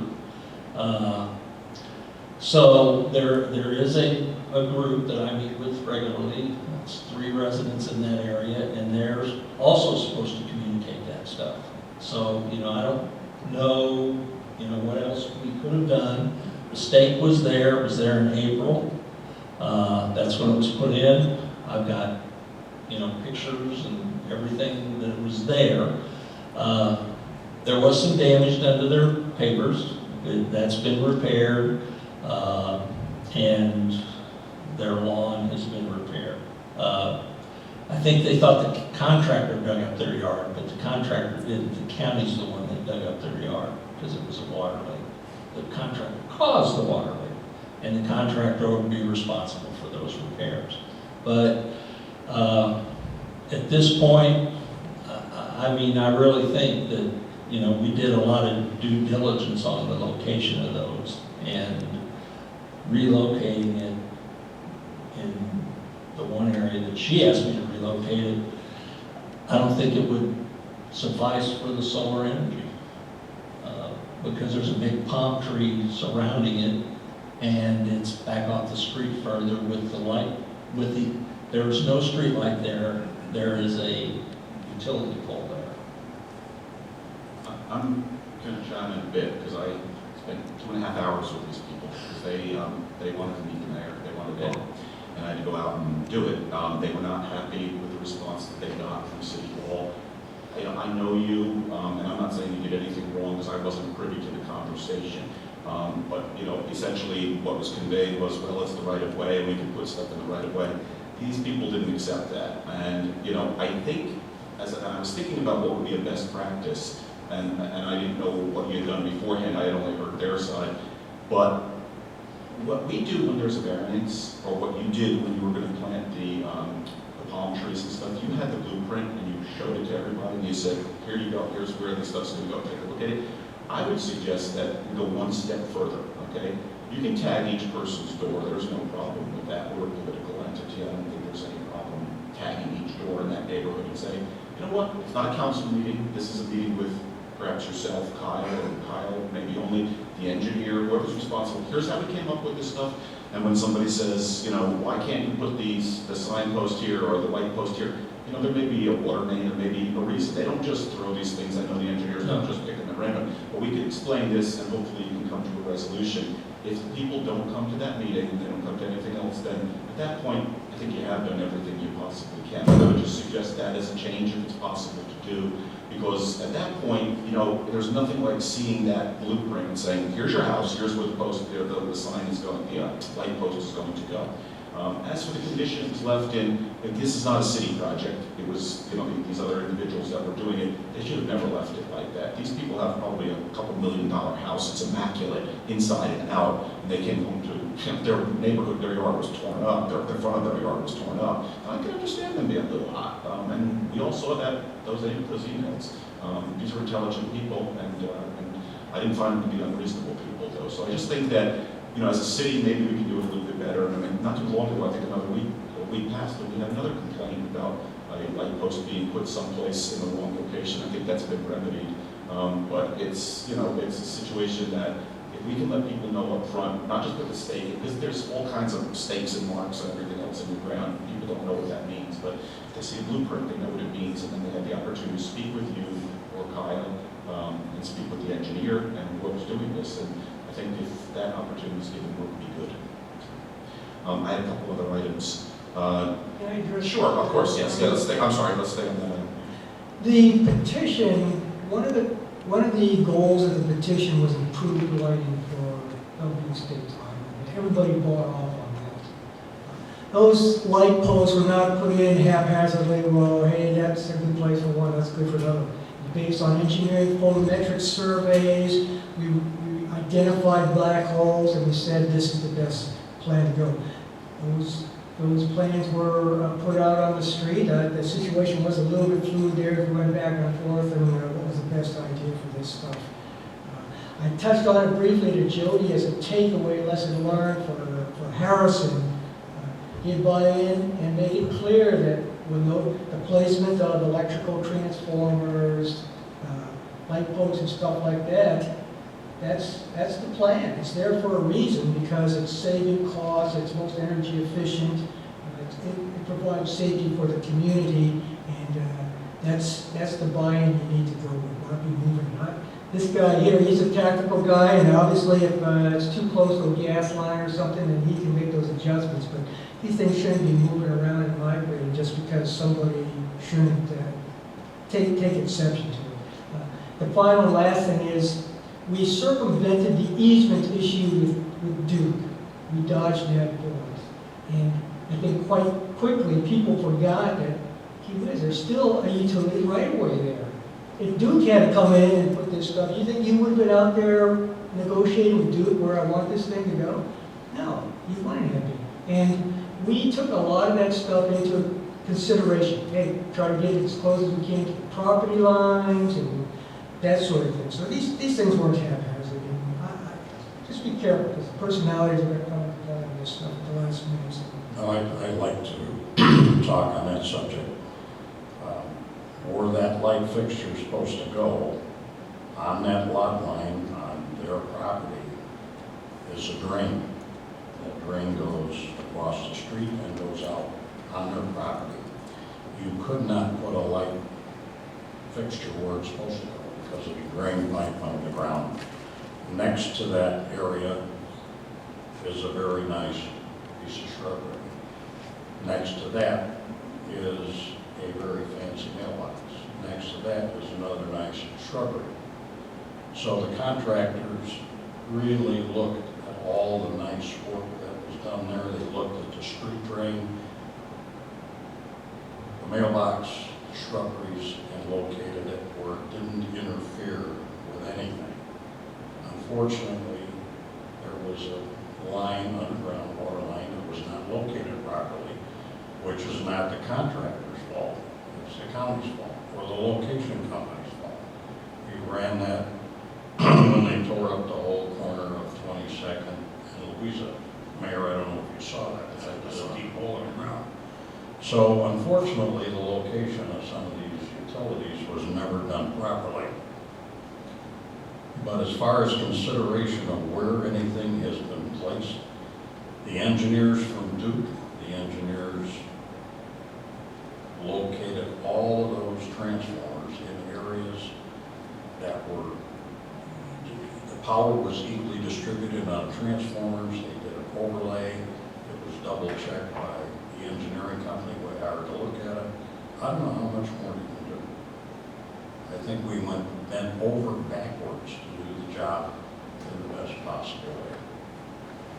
Residents, the community, the people that were involved, that went house to house, nothing was left. But there are people that just don't communicate, and that's a problem.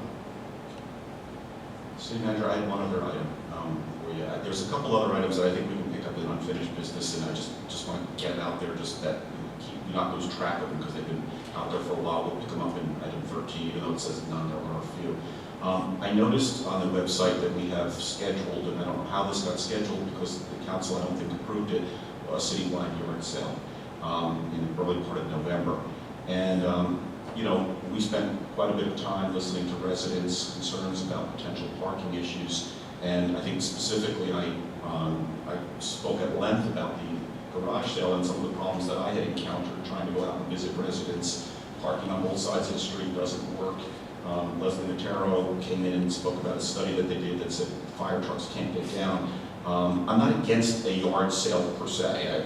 We've participated in the past, but I am concerned about, in this case, the parking if we're not going to do things to police it and everything else. So I don't know how this event got on the board without the council's approval. So I wanted to bring it to your attention and see what you knew about it. It's handled on the first. It's been done for the first Saturday in November for years and years and years. And the first 20, 30 years. Yeah, and I can tell you that event has never come to the city council. It's on a staff. I mean, people know that, okay, the first Saturday in November each year, the first Saturday in April each year, there's going to be a garage sale and an opportunity to sign up. I'm not against the event, okay? I do think that the council should approve it like we do with every event. I don't care if it's been going for 100 years, it's in the council. But more importantly, I'm very concerned with the parking issue. I don't know that we have the proper controls in place. I don't know if we're covered by insurance since we're partnering with these people. I don't know if we even have, and for your protection, and I know you mentioned a statute last time, and I read that statute in my legal interpretation. I'm going to defer to council. I don't even know if you have the ability to host this thing under that statute. So we have an unsanctioned event and we have a statute that prohibits it. And if something happens, as we've heard, that a fire truck can't get through, I couldn't get my Volvo through, and it's a lot smaller than a fire truck. We're parked on both sides of the street, it's bedlam, it's backing up to Gulf Boulevard, and this is what I've witnessed firsthand, and it affects 40 streets of the city. We're a lawsuit, I think, waiting to happen. So I really would like to hear from legal counsel where our liability is with this thing, because again, I'm not against it, and there may be time to fix this, but I think if we're going to have it, there can be only parking on one side of the street. There has to be some regulation here. The same rules that we followed during the city festival would have to be followed in this situation to just make sure that we don't have an emergency situation that ultimately, if something can go wrong, it will go wrong. And I'm also concerned that if it's a city sale, and are we in partnership now with the residents, because that could lead to more liability. I don't think it's a city sale. I think it's just a city-wide garage sale, and each individual does it. You know, if you want to cancel it, that's up to this council. You want to cancel it, I'll take it down tomorrow and tell anyone that calls to sign it. It's been canceled because the city council doesn't want to do it. And, you know, it doesn't matter to me. So the next question is, can no one have a garage sale in this city? That's in the code also, that they can have garage sales. So, you know, it's your pleasure. You know, this is something that's been going on for years and years and years, and they have each resident has the opportunity to do 2 on their own, and the 2 citywide garage sales. So, you know, if the residents decide to just do garage sales on the second Saturday, I guess we take their application and go on down the street. But, I mean, that's up to you. If you want to ban garage sales, that's fine too. Well, I'm not against banning garage sales, but this comes to that phrase, what's good for the goose is good for the gander. Parking was such an issue with the festival that I'll address it in my city comments, or my council comments, but it's just double standard. You know, people made such a fuss about parking for the festival, and now garage sales, like, oh sure, no problem, park wherever you want. And I'm just saying, you can't have it both ways. You can't be hot and cold. So I'm not against, I'm all for the garage sale, but I'm just saying that you just have to raise that issue that it's just it's double-edged sword, you know? You complain about this, and all of a sudden the exact same situation's fine. So, and I do not like double standards, and that's exactly what this is. And like I said, I'll talk more in my comments. Yeah, a lot of people did complain because they were very concerned. The thing of it is, though, it still went through. I mean, their concerns were basically told that, you know, we didn't want to listen to them as a city council. I don't care about the garage sales either. I don't do it. But, I mean, are we doing, or is the attempt trying to do exactly what several of the citizens said? Are you trying to threaten them as a city council by saying they can't do this and this and this? Parking on 8th Street for the festival wasn't 2 or 3 hours, as some people said it would possibly be. In front of my neighbor's house, they were there for 7.5 hours. They are the family that has 3 little kids. So I'm just saying, I mean, you guys are going after something here that you're just going to throw the whole community in another uproar. So I'm just stunned, totally stunned. You're stunned, Councilwoman Swope. Let me quote you. We have a parking issue on the streets. We don't allow residents to park, but we are opening this up to a citywide event. There's going to be people parking on the streets, and that's one of our ordinances as well as the no waiver. That's what you said. I'm glad Patty has the transcript. Right. So, you know, again, it is a double standard, and the problem is the citywide garage sale, the citywide festival, city festival, they only parked on one side of the street. And I drove the streets, I bicycled them, and it was 9th Street that was affected. And you yourself parked in front of your house, and so did several of the people who complained. So, and you didn't come to the festival. So, so much, you know, if we're going to be concerned about safety, I'm with Robin Aki, let's be concerned about safety. Parking on both sides of the street is dangerous. Parking on one side of the street is not. If you want to have a citywide garage sale, have it, but you park even on the odd side or the even side, and next year you flip it, or next time you flip it. You cannot do it that way, and you need to post signs like the committee had to do for the festival. You need to control this. There were people parking in vacant lots. There were people parking on Gulf Boulevard. there were people parking the wrong way. I know, I went out, I shook people's hands, and there were people parking the wrong way on the streets, and there wasn't extra law enforcement to either, kind of tell them, please park in the right place, or, again, we're not trying to issue tickets. And this does attract, again, we got a lot of complaints, so we're going to attack all these outsiders. Well, we hosted several of these, and guess what? It attracts a lot of outsiders. Most of the people from Bel Air Beach were not our customers. And we had a fair amount of theft, too, in the past. So, again, I'm not against the sale. I'm against the danger that the sale creates. And I think if we have a plan, it can be pulled off for the first thing. But I want to see that plan before I sign off on it. And I do want to hear from legal as about, where we stand with this. So, but we can debate. I'd like to mention something. The parking on the streets has been an issue every holiday. If anybody has a party, you cannot get a fire truck, emergency vehicle down that street. And I think eventually we probably should put alternate days parking on the street and then flip-flop it from year to year, just out of respect for everybody that lives here.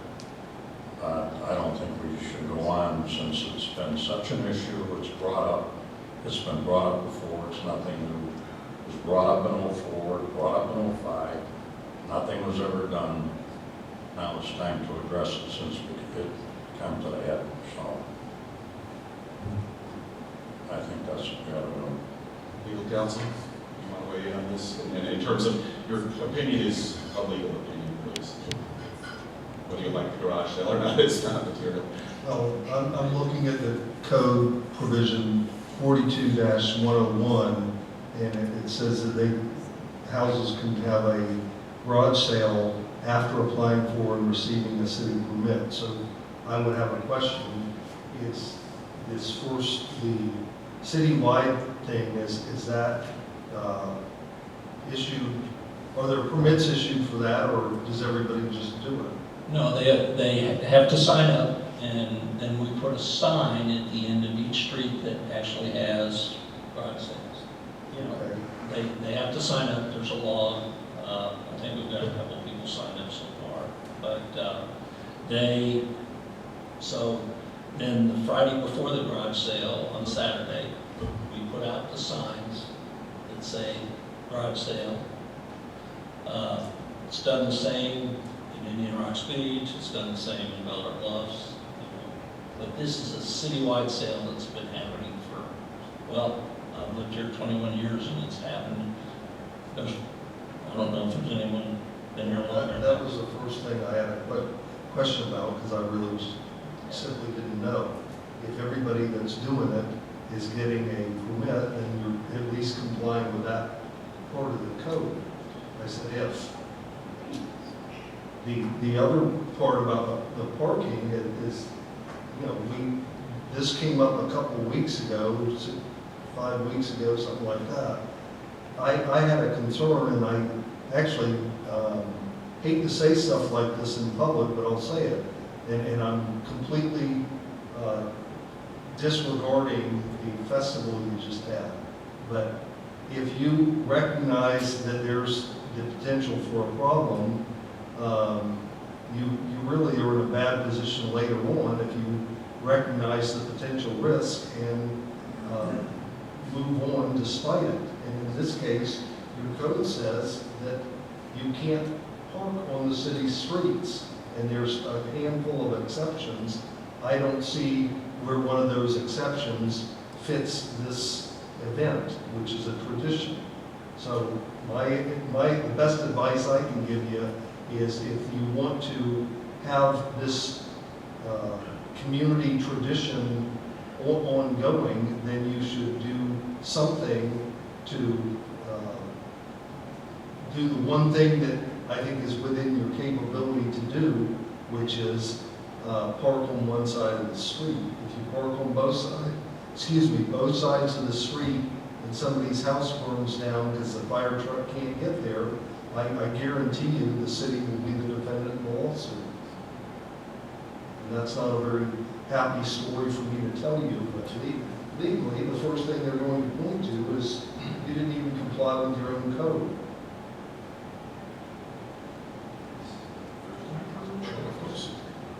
The issue about parking was resolved for the festival. And I thought it was a quick fix. It worked out really well. I rode down many of the streets to see how bad it was, and there was plenty of room to get an emergency vehicle. I think when it was raised, it was a legitimate concern. It was addressed and handled well, and I think it worked well. Just spent an hour talking strategic plan with the people who put on that event and jumped over every hurdle that was thrown in front of those guys. And they seemed to get it. And here we are managing boat docks again, okay? Here we are managing boat docks. That's the guy who deals with this thing. Legitimate issue, parking emergency vehicles, it was solved. All we gotta do is use that as a cookie cutter. Yeah, I'm all for it. I mean, we could put on the sign, parking on the, I guess we could add something on, when we put the signs up, parking on the right side only, or parking on the left side only. You know, if that's your concern.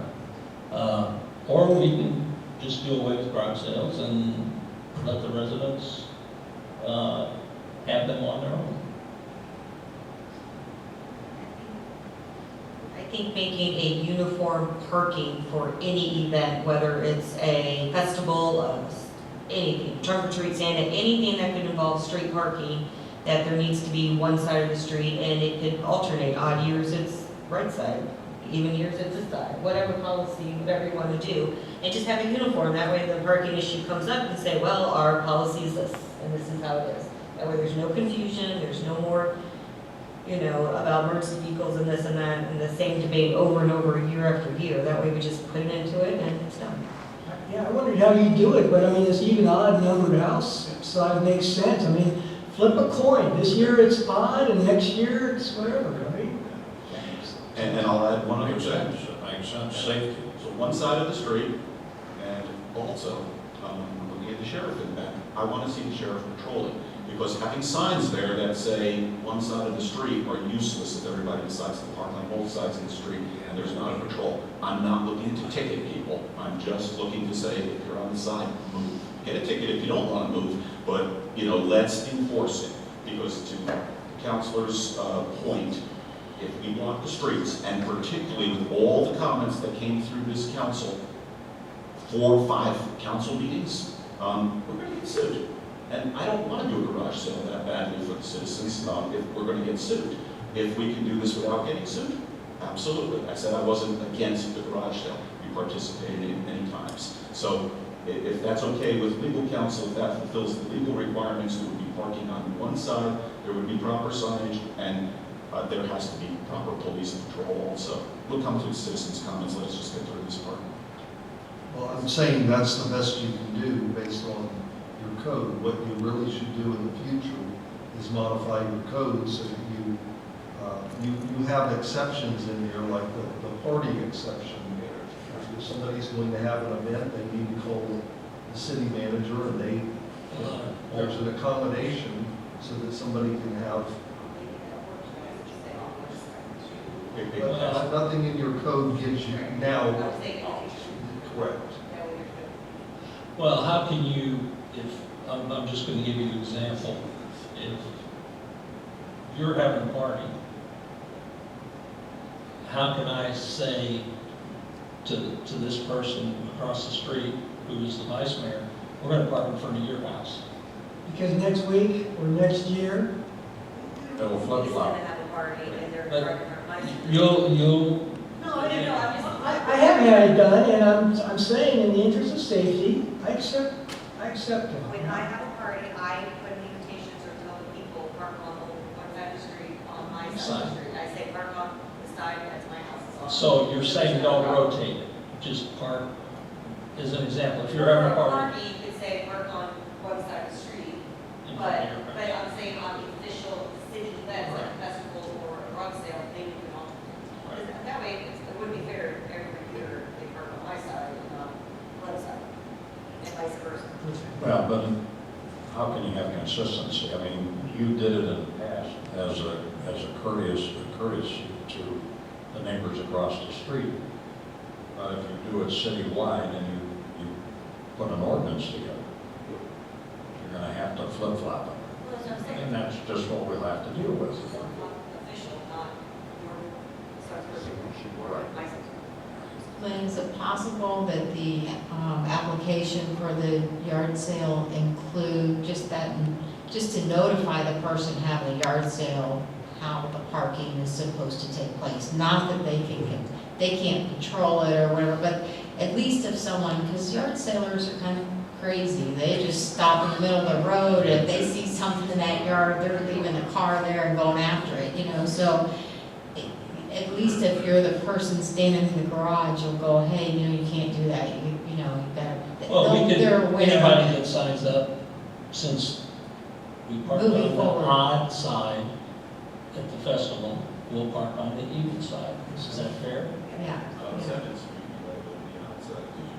But you'll Wait a let, minute, didn't we go to the odd side on 7 too? Was You it? did not.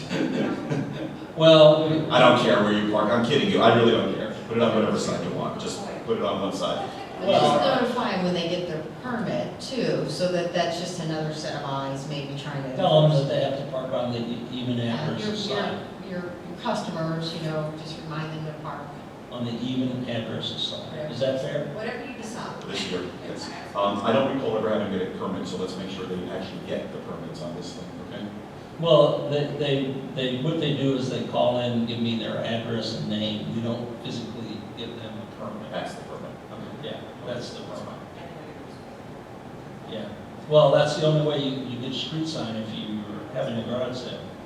Oh, well, some of your other neighbors signed up. So we're in agreement then that even this year, next time, next garage sale, it's gonna go to the odd side, one side of the street only, make sure there's police out there. Mayor's gonna be traveling again, shaking hands, so let's make sure that, I wanna see police out there, okay? Thank you. All right, that's done. Is there any other comments for the city clerk? City clerk, I'm sorry, for the city manager. We haven't even got to the city clerk. Any other comments? Good? Jim? Please keep it brief. John Hansing's gonna kill me. Right, Jim Vance, Park and Rec Board. Okay, so I'm asking that the council reconsider that, for the simple fact is I don't think the events should be caught up in this, because if they have a bad experience with the garage sale, we all know it's total chaos, I think it's going to interfere with our events in the city. So I think the rotation should be for the garage sale only, and the rotation should be separate for the Park and Rec sport. Now, we've already addressed this a long time ago, that we will be rotating our events. So if you park on the left this time, next time you'll be parking on the right. So I don't think that the event should be caught up in this, because I think it's going to be a hindrance and we're going to have more drama over this whole thing. I think it should be separated. Okay? That makes sense, because like the festival is the trunk or treat Santa, if you all do even side, that's 3 events within a couple months on one person's side of the street. Correct. Well, I know, but I'm just saying, that if you had more events, then it would be not fair to have 2 events. And we are required to keep records, and they're on the city records on which side the parking is permitted for our event. So there's no reason we can't go back and review and say, hey, you know, the park department parked everybody on the left last time, unless they have to go to the right this time. So there is public records for that. So I ask that you keep that separate. The other thing too is when we're promoting the garage sale, how are we promoting? What verbiage is being said? You know, when we're promoting, I'd like to know what verbiage was said, what went out there, so we're not opening ourselves up for liability. And then the other thing is, have we reviewed the city's insurance policy during our event? Every vendor, you know, that came in, okay, and like the tent, I had to have $1 million coverage policy from them, insuring the city. I had to have $1 million policy from the bounce house people. You know, Mr. Bills gave us an insurance policy. You see, they insured the city. Okay, so my question to you is, what does our policy say to protect us in relation to how we're promoting this event? Thank you. Thank you. City manager, you want to address that concern, that last concern? I think our liability insurance would cover this event. You know, if you want me to call League of Cities and ask them about garage sales, but you know, I think Actually, probably Bel Bluffs is doing theirs the same weekend, and Indian Rocks is doing theirs the same weekend as us. Typically, they do. I think you have to call them. I want to know if we're covered by insurance. I mean, yeah. Is it? Okay. I think they need it. So, Lynn, can I ask you just a quick question, and I just want this, I don't mean to drag this conversation on, but the yard sale is not really supported by the city. We're just providing signs for anyone That's who all we're calls. doing. We're keeping a roster of those who call in and say that they are participating in the yard sale on November 3rd, or whatever the date is. Yeah. And That's but all the we're city's doing. not promoting, we're not advertising, Well, we have it on our website. we do put an advertisement in the newspaper. We have in the Bel Bee. You'll also put it on your board. You'll also have cards on all over Gulf Boulevard. So Well, we have this poster that says garage sale. I think that's This advertising. summer, yeah. I think that's advertising. I just want to confirm. I mean, if it's insured, send us as council just a note that it's insured. If it's not insured, tell us that, and then I think we might have a problem with the event. But right now, if it's insured, good. I really don't think, I guess I'm kind of confused, and maybe the city attorney can tell me, what liability we'd have the same liability if Johnny drove down the street or I rode my bicycle. If there's any liability, it would be on the property owner, I guess. I'll give you your example, what we just talked about it. Park on one side of the street, we don't have sufficient police patrol, somebody parks on the other side, somebody suffered a heart attack, truck can't get through, they die, they sue us. Here's your lawsuit. You didn't defend it, you might win, you might spend $100,000 defending it. That's my concern, and I want to know that our insurance. Well, as long as we're parking on one side of the street, though, is what I'm saying. Okay. But we have to also have some enforcement mechanism. Right. And this is not a knock on the sheriff. I never saw one on the last garage sale, and I traveled all 40 streets. So where were they? I don't know. Maybe it was break time. Maybe it was changing the shifts. I don't know. But I want to make sure around them. They would be the same shift. I can tell you that. I didn't see one. I'll answer the question. The problem is you're not enforcing your own code. And that's the first thing they will point to. So, the best you can do is somehow put in something that's a measure to try and minimize the potential for there to be a problem. There's another problem with this, and I'm segregating out the festival we just had, is unfortunately, I didn't even know you had yard sales until about a week ago. And, in an ideal world, you'd modify the code in advance to provide for something so that at least you could offer a solution that's consistent with the code.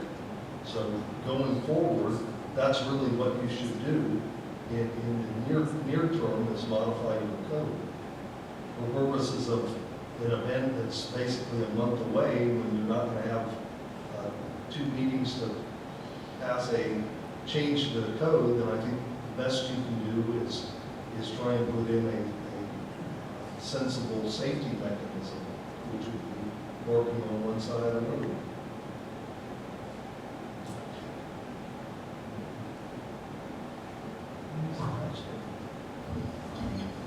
When is the rest of November 2nd? 4th? Something like that? 2nd, November 2nd. I think it's, the second. Fred, I'm hearing, it's the best you can do. Listen, this is not the world's greatest tradition that's went on for 6 centuries, and, this is what our city's built around. If this has to be deferred because it's going to potentially create a legal liability, then I'll put this to a vote on this council, and we can decide as a council if we want to defer it or go forward with it. But we're going to live and die by that. And if something does happen against legal counsel or against, I don't want to have the best solution. I want to have the right solution. This is not some tradition that has to happen. We don't have 100,000 people flying in for this. This is a garage sale, but it's also a potential liability. I mean, it's up to the council. I mean, I don't have any, concern whether we have it or don't have it. That's really up to the council, because any resident can come in and get a permit. for a garage sale. A comment, I suspect that the reason why garage sale day came about was to prevent our city from looking on chunked up, where there were random yard sales going on all the time. And in this way, we jumped up for one day, there's cars going out, cluttering the streets, and then everyone's gone. I rarely see a standalone garage sale, yard sale, whatever you'd like to call it, but I think because our charter does allow for individuals to have yard sales, I think there's going to be blowback from destroying it or altering it in such a way to where maybe,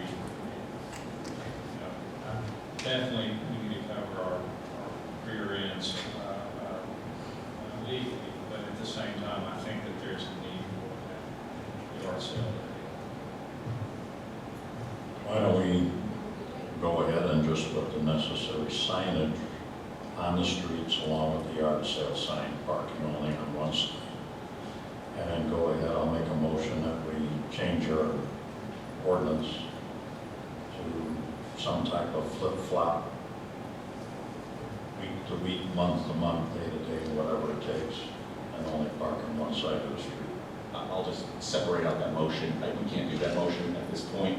I think this is just instruction to the city manager as to if we're going to go ahead. And I signed with Councilmember Gaddis and everyone else. Again, I had nothing against the sale. We participated many times, had a lot of fun. So I want to do it. I just want to do it safely. So I think what I'm hearing, and if not, this is just a consensus of our council here. We're going to authorize the city manager to go through with the yard sale as advertised for November 2nd. That's point number one. Point number two, he is to park on one side of the street. He is to direct everyone and put up adequate signage throughout the city, parking on one side only. And this year, it's going to be the even side, correct? Okay, even side of the street only for this sale. Next time it would be odd. Three, he will... Except on 7th Street. Except on 7th Street, right, that's an exception, because you already did, I don't care, Nobody parked on our street, I don't care. But you can park, you can do it, we just keep it simple, even side, okay? And he will also direct the sheriff to patrol and handle incidences according to their protocol of people parking on the wrong side, so as to ensure that we don't have an emergency situation develop. That's what we're voting on. I have this clear, it's not a motion, this is a consensus. That encompasses our discussion. I'm going to do it just all in favor, or Change the ordinance. well, we have to change the ordinance at a later date. I think the whole parking ordinance needs to be changed at a later date. There's many issues with the parking ordinance. An example, let's say you have a party for 100 people at your house. Okay, we have the same situation. We need to come up with some sensible regulations and rules that actually make this thing workable. There's issues I brought up in the past about campaigning, about individuals with religious things. We just got to fix that ordinance. So we're not fixing that tonight. This is to get this thing going and keep this great tradition in our city. So, Patty, do we have to do this by person, or can we just do a show of hands here? Just consensus. Consent. So, all in favor of the way I just said it? Aye. Do we have anyone opposed? No. I've got your direction, city manager. Thank you. I have no more questions for the city manager. Is anyone else? Okay. We now move to the city clerk. Nothing. I have only one for the city clerk. We have to pick this day. A point I had asked Patty today, because I was a little shocked. I said, well, who called this meeting for the 21st? Again, sticking to our rules, okay, and we do have rules, and there was nothing nefarious about this. If we're going to call these, then either the mayor or 3 council people have to call a meeting, and then we advertise it. What we've done here is advertise it, and then we're getting people to call it, and that's a little backwards. So, and the problem that comes in is that the 21st wouldn't have been my first choice. And I think this is an important meeting because I think I'd like to try and reestablish our priorities as a council to what we think is important. So I don't know what days work for everybody. In the future, though, if we pick a day, either city manager or city clerk, all you need to do is just bounce me an email, and I'll just say yes, and now it's an official meeting, and we've complied with our charter and our ordinances. Or you have to get 3 council members. I mean, take the path of least resistance. I'm never going to turn one down. If this date isn't, if the 21st is good for everyone else and not me, it's a possible day where I'm not going to be here. I won't be here. Okay, you're not here, so we have, that's 3. So the 24th, this is why we want to try and get some consensus. And, you know, it's not a sunshine violation to bounce out to everyone what day is good for a meeting. Why don't we just do it here at the meetings to try and come up with a day? I also think that, not this month obviously, but that we need to go back to a set, you know, the first Monday is the council meeting, the third Monday is the work session, and just keep it, that way we can make plans accordingly, and we know, because I had no idea about this one, and that's why I made plans, because we haven't had I one. think that's how the 21st came about. Right, but I We're trying to know, get back to the original. but we haven't had one in the last 4 months, so I forced the month that I decided to do it on the third Monday, because we just don't have it. It's my luck. And I'm not going to say why, because it's on camera, but I may not be here that day, and I have something that, I may be here, I may not be here, so I don't know. Is the week of the 14th through 18th work for anybody? Works. Would the 14th be good? That's a Monday, or it doesn't have to be a Monday, it could be a Tuesday, it could be a Wednesday. It doesn't work for me. Doesn't work for you? Yeah, Wednesday, Monday. Monday works, the 14th? That's Columbus Day? That's why it was. That's a holiday. It's, well, it's not a holiday for us, but it's. For me. I don't know if I can make it that day, but. Is the 15th good? Good? Yeah. Good? Got consensus? 15th. I'm not able to either. I planned on it the 21st for the thing that came out. That is the only day I have available for it, so. Well, we may not have everybody. What? It doesn't matter to me. The week of the 21st, is there any other days that work? I'm 24th or 25th for me would be fine. That's a Friday. 22nd is not going to be good. It's definitely not good. My birthday. I'm not coming here on that day. 24th or 25th, or we go to another week. 28th. Or the 14th, 15th, 16th. I mean, it seemed like we had a lot of good stuff on the 15th. How about the following Monday, the 28th? Nope, No? not for me. I will be on the radio. That's from there. Good, 28th, I mean, I hate Yeah, it. okay, that's fine, it's okay with me, that's fine. We have a quorum for the 28th? 28th works for me. Yep, I'm good. Okay, good. Rita says, You, yeah. You got a quorum? If you want to set the priorities with 4 people, that's fine, but I'd like to try and get everyone together if we could. This is an important work session, this is going to set where we go, I think, for future work sessions. If we do it the way I'm suggesting, of course, we can put anything we want, but I don't know what's important anymore. I have 10 items, so that's me, and everybody else probably has 10 each, so we can't do 70 items in one night. Well, I'm hearing a lot of conversation out there because every time I say that I'm busy, I have a personal family wedding going on in this month that I've got to go to Houston, just in case everybody would like to know. I'm not just sitting up here saying I can't make it for a reason. Go back to the 14th, 15th. It seemed like we had a lot of people available for the 14th or 15th. How many are available? I don't care about Columbus Day. 14th, 15th is 14? 14 or 14. So, Councilwoman Swope, you're allowed to participate. We had this happen last time. Marv was on the telephone line. So if that works for you, I know the Attorney General doesn't like it for regular meetings, but this isn't a regular meeting, it's a work session, and you're certainly able to participate that way. So we can make any accommodation, that will work if we can. 14th, 6 p.m.? And just know I may or may not, so. Okay, that's fine. It's hard to tell. For that session, my suggestion, and again, this is just a suggestion, I don't know where we're going priority-wise. I think what I'm kind of thinking is like, maybe we can just get everyone's priorities to themselves. For example, strategic plan and, this charter review committee, things like this. And we have to kind of triage this stuff and say, what are we going to work on? Because we can't work on 60 different things, we can work on a couple. So maybe we throw it out, and what I kind of have in mind, we just did this at EMO, it's almost like a speed dating kind of thing. You get like 5 minutes and we go through these things and we say why they're important and we start to prioritize. And we're not going to solve anything that night. We're not supposed to solve it. It's a work session. But at least get where we're going with this stuff and what's priorities to this council. And then on our next work session, we start attacking these things like we were doing. But I think we as a council kind of have to agree where we're going. And that's why I think this is important. Mayor, going forward though, can we get a consensus so everyone knows for when the work session is each month going forward? Third Monday? Is that fair? That's what we were working with, third Monday, but let's make it official. Write me an email every, I don't care when you write it to me for November, but I will say yes, and now you have that in your record, you've called a legal meeting. Okay. Just make it a standing date, like every Third Monday. Especially just like every first Monday is a, and that way. Every we third all know. Monday.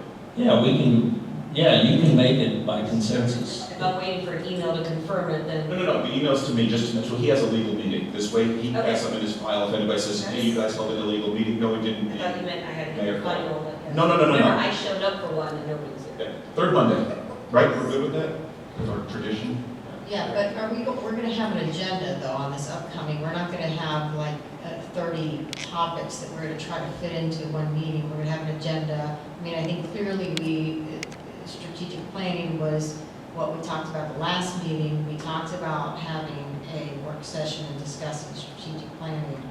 I think we need to be clear on what we're meeting about and have an agenda and not have 30 items. I thought the point of this one was to figure out what's going to be our priorities, because as important as strategic plan is, and I don't minimize it, if we don't get started on this charter review, we are going to miss our elections. Okay, so we can talk about strategic plan and charter review, but I don't think we need like 10 other topics. I think we That's need to enough for be the very, night. very concise about what we're meeting on. And I would also say, let's set limits on this. We can talk for half an hour or 45 minutes. We are not going to solve the strategic plan in one night, but if this is to get us going, and if these are the two most important things, and if anybody else has anything else most important, throw it in, let's get it out there. I mean, we could always choose not to do it that night, but I think we do have to start thinking about what our priorities are going forward as a council. Because If somebody's got any ideas, put them on the list. Right. And just, we can take 5 minutes and prioritize those, or throw them out. Not discuss them, but just, throw those in. Okay, fair enough. So that's it. No other questions for City Clerk? Finished. Unfinished business. It says none, but there were a couple items, and I'm just going to throw them out. Then I don't want an answer on this because we're being recorded, okay? I'm just throwing it out. We talked about the closed captioning. We talked about our city website being ADA compliant. But I would like to have you be assured, I know this, Glenn had asked this a couple of months ago, and I've had it on my open items list, to make sure that they are both, Glenn asked about the closed captioning, and I'm adding the city site. Make sure of it, okay? Let's get a letter from whomever is the person who's reviewing this, because I know Victor told us that it's closed captioning, but we haven't verified that, and I'm sure Victor's honest as the day is long, but we need to make sure, because if something comes up here, we're going to be the ones that are responsible, not Victor. So don't answer the question, I just want to get it on the menu, and you got it, okay, perfect.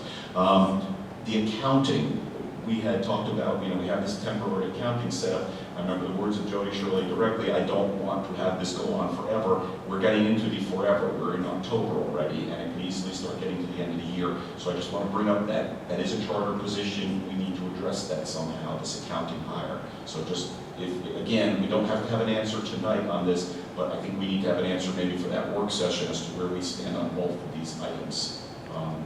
These items that I just raised. That was all I had for unfinished business. Anybody else have anything? There's only one thing. I sent city manager some information on seawalls and codes pertaining to seawalls, but we haven't had the time to discuss it because we haven't had a work session.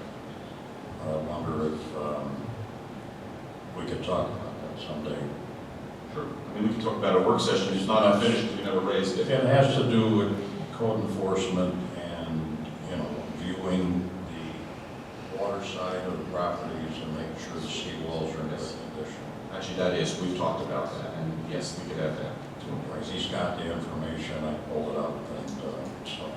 Well, we also have to throw the speeding thing because we never resolved that either, and I know he was going to look into that. So again, maybe this is quick topics for the next work session, but the main event, I think I agree. If we're all in agreement, we'll focus on strategic plan and this charter review committee. Are we good with that as a council? That's the main event, and we'll handle these other small items. Okay, we're finally at city council comments. I don't even know what month it is anymore, whether it's odd or even. Let's just start at this side. Robin, Oh, then I have to go to the No, other I'm side. kidding. I'm kidding, I can do it. I just want to address some comments I saw on Nextdoor. I'm a little confused about a few things because, before the festival, people were saying they didn't want too many people, that weren't Bel-Air Beach. And then that they don't advertise because we don't want others to come and it will cause too much traffic and it's going to be crazy and parking's going to be awful. And then after the event, there was complaints because they said only 50 people showed and that where was the advertisement? Nobody advertised. Where was the advertisement? And this event was not successful because barely anybody showed and vendors were so disappointed. They weren't, we know that. So I guess I just want to address just negativity in general. I already talked about double standards, and I don't know why the city is doing this. I don't know what it is, but I'm even looking at this records request, and there's one for Shirley's emails, one for Mr. Manzo's emails, one for Swope's rental agreements, something about a survey for the constant contact. Somebody wanted a copy of that. Someone wants Miss Van Scoy's emails, and I mean, it almost seems like there's personal vendetta against people in this, and I just don't get it. I mean, none of this is directed as me. I'm the outsider in this, looking, I guess, from the inside view. No one's doing this against me, but I just don't get it. I don't understand why we came to this point. And I'm not looking for answers, I'm just venting on the behalf of people, but I don't know why we're looking into anybody's private emails. I mean, are we thinking about collusion? I mean, just sounds like the federal government all of a sudden. And I just don't like the bad attitudes in the city, whether, I'm just gonna use, I'm not a member of the Garden Club. I don't plan to be a member of the Garden Club, but I fully support them meeting and doing all their events, and they'll get my full support, and I'll help promote it to whatever, even though I won't agree with it, I'm not gonna go to it. Doesn't mean I'm not gonna support them because they're my neighbors and it's important to them. So my whole point is, people that were against this festival that didn't want to go, well then fine, don't go, but don't be negative for the people that do. And so again, I thought it was a great event, and I know that people on the Parks and Rec board were personally attacked. Personally, not about their position on Park and Rec, about who they are, who they're dating, how good their minutes were, whether it should be a transcript or not, and all of this stuff. There was a lot of people from so many sides attacking the Park and Rec. And nobody attacked me, but I'm speaking out for those people who were attacked. And I just don't ever want to be attacked. And I don't ever want to see anybody else attacked. So I don't know if we need to talk to friends of friends of friends and just tell people on Nextdoor to just cool it. And like I said before, can't we all just get along? And so I don't know, I'm just venting for the behalf of people that were attacked. One of them was my next door neighbor, well, two over, and I didn't appreciate her being attacked, and yeah. So I hope this stops. I hope no one's here, I'm venting to you guys, and you're always here. I hope this stops, and that people stop trying to go after and look for, oh, someone said this one little word wrong, and so let's attack them. Let's look into their personal emails. Let's look in their personal business. I mean, we all volunteer to be up here. Nobody is up here for the wrong reasons. Nobody's out to attack citizens. No one's trying to get back at anybody because of whatever beef in the past. So nobody from the public or the residents aren't here, so maybe they'll watch it on video. But I really hope that people realize that we have our best intentions for the city. Otherwise, trust me, I would be home with my kids right now. I would not be up here if it wasn't because I had my heart in the right place when it came to the city. So please, if you know of anybody who's starting anything on Nextdoor or reacting to anything on Nextdoor, just please tell them how would they feel if the reverse was happening to them. Same thing I tell my kids, treat others like you want to be treated. So I feel like I'm talking to my kids, so sorry, that's it. That's all. Thank you, Robert. You're welcome. Mark. And by the way, I did do it right. It's an even month, and I start on this side of even month, so go ahead. Councilmember Bing. It's, the festival's great, had a lot of fun, 3 people got dumped. So I got splashed a couple times. Deserved. I know I did. But as far as the comments, it's ridiculous. I don't know if we could do anything with the ethics, or post something, but some decent, just be decent to one another. Doesn't make any sense. It's gotten out of control, it's been out of control in 06, 07, but this is over the top. There's just no reason for it. I hope it stops. That's it. Thank you. Dave? First, I'd like to say that I'm proud of the city for surviving the festival. And I'm very sincere whenever I say that. We could have allowed this to destroy the city just because there were two very different sides of the fence. And I totally understand both sides. I don't understand why some people would be overly vocal to the point of just absolute insanity. But that being said, we survived it. As a council, I'm very proud of all of us for getting through this and not allowing it to destroy us. In the long term of it all, I believe that we are now stronger because of that. And I would like to thank June for staying strong and staying on course with her plan. That being said, it's time to move on. I really don't think it's beneficial to keep harping on the city about what, how bad they were or what mistakes they've made. We're all better than that, and it's just time to move on. Again, I'm very proud of what we've accomplished. I look forward to the next year's event, and I think it's just like yard sale day, we've got a new tradition. So, also, on a different topic, undergrounding. Yep, I understand that mistakes have been made, none of which I believe were the same, nor do I think that they could have been prevented with the exception of just not doing the project. Whenever I spoke with various companies involved, drilling, just because something shows up on a meter that says there's a pipe or a wire below you, what you don't realize is they're talking about 5 feet in any direction. So is it perfect? Absolutely not. But I'm very proud of what has been accomplished, and I'm so looking forward to this project being finished and serving as an example of what can be done whenever the citizens pull together and decide that they want change for their neighborhood and their city. So I'd like to wish Shirley good luck with her neighborhood. God bless you. You're going to need it, but it's a much smaller project than what's happened in our neighborhood. And I think at the end of the day, as more of these, I've said it all along, as more neighborhoods elect to do this, I believe others are going to want the same thing. And eventually, one day, that will be wireless. So it's very cool. That's really all I've got for now. Thanks everyone for coming. Thank you, Dave. Jody? Just a quick, I guess maybe this is directed to Lynn, the parking sticker resolution, that hasn't been before us yet. I know we all kind of got it sent to us, and we could see that soon. We need to have some discussion on that in total, because I only got really one comment.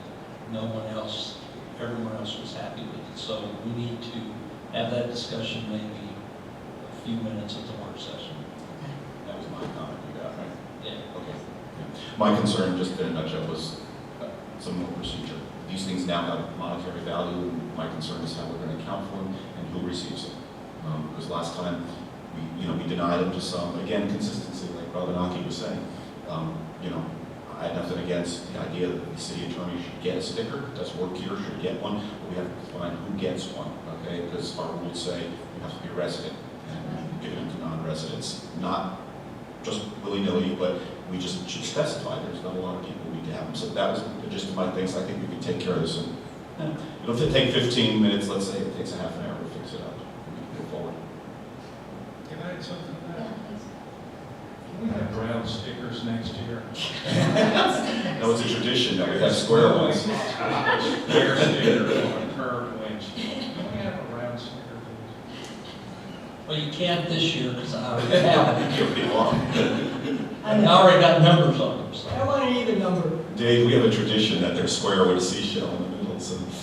I'd like to make a comment too. There are people that actually live here that have vehicles that they cannot get a sticker for because they don't have their registration, because it's like a company vehicle. So is there something going to be put in place to help and assist those people? They live here, they pay taxes, they're here every day, and yet they can't get a beach sticker.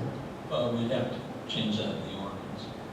Just the way the ordinance is written now, you gotta have a driver's license with your street address, and the registration has to match. And if you're a renter, you have to have a lease that matches that address also. Again, coming from 24 hours of indoctrination from EMO, the cities that get sued are the cities that vary from their policies. So if we say you have to have a registration, you have to have a registration. If we say you have to live here, you have to live here. You know, Lynn and I, in the beginning, had a very, emotional situation. The person was dying of cancer and said, we really want to walk your beaches. They were not from here, they were from Indian Rocks. And we said, we're sorry, we can't do it. But and again, I'm not picking on this, but then we're giving a sticker to our former town attorney, which I believe he deserved one, okay? He does work here, he should park in our lot. But we need to be consistent, he didn't live in the city. And I think Fred should have a sticker. I think everybody, who does work in the city, your employees, are they supposed to pay? No, I don't think that's the case. So, but we gotta specify this, because the person is going to say, well, you gave it to that person, not to this person. So that's what the purpose of the comments for when you make these resolutions, and then we'll talk about it, and we'll doctor the thing up and give you something that you can work with. And we'll see what other cities do. Anyway, I think Jody Shirley, we're on you, and then.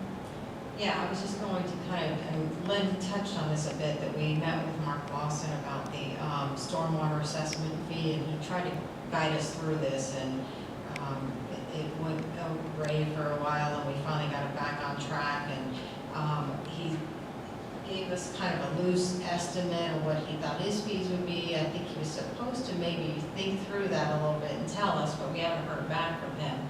But Lynn and I have also, contacted Chris Rowe, talking to some engineering firms to help us with the methodology for the cost, so we can.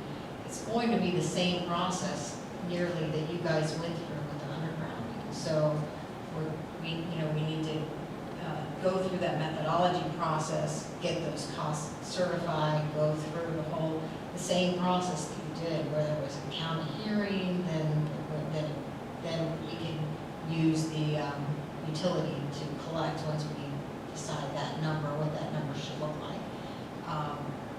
It's clear we won't be able to collect nearly what we're spending, but at least we can offset some of the costs. So that would be kind of the thought process. So we'll continue, I guess, Lynn and I to work on that. Now, Lynn, one of the things I remembered in my notes was the recommendation to talk to Ken Small, who is a teacher at the League of Cities, that he might be a good person for us to maybe invite to be part of our finance committee, because he's got such a strong background in municipal finance, and he is, I guess, really open to sharing his knowledge. So he might be a good person for us to contact, and I'm not sure.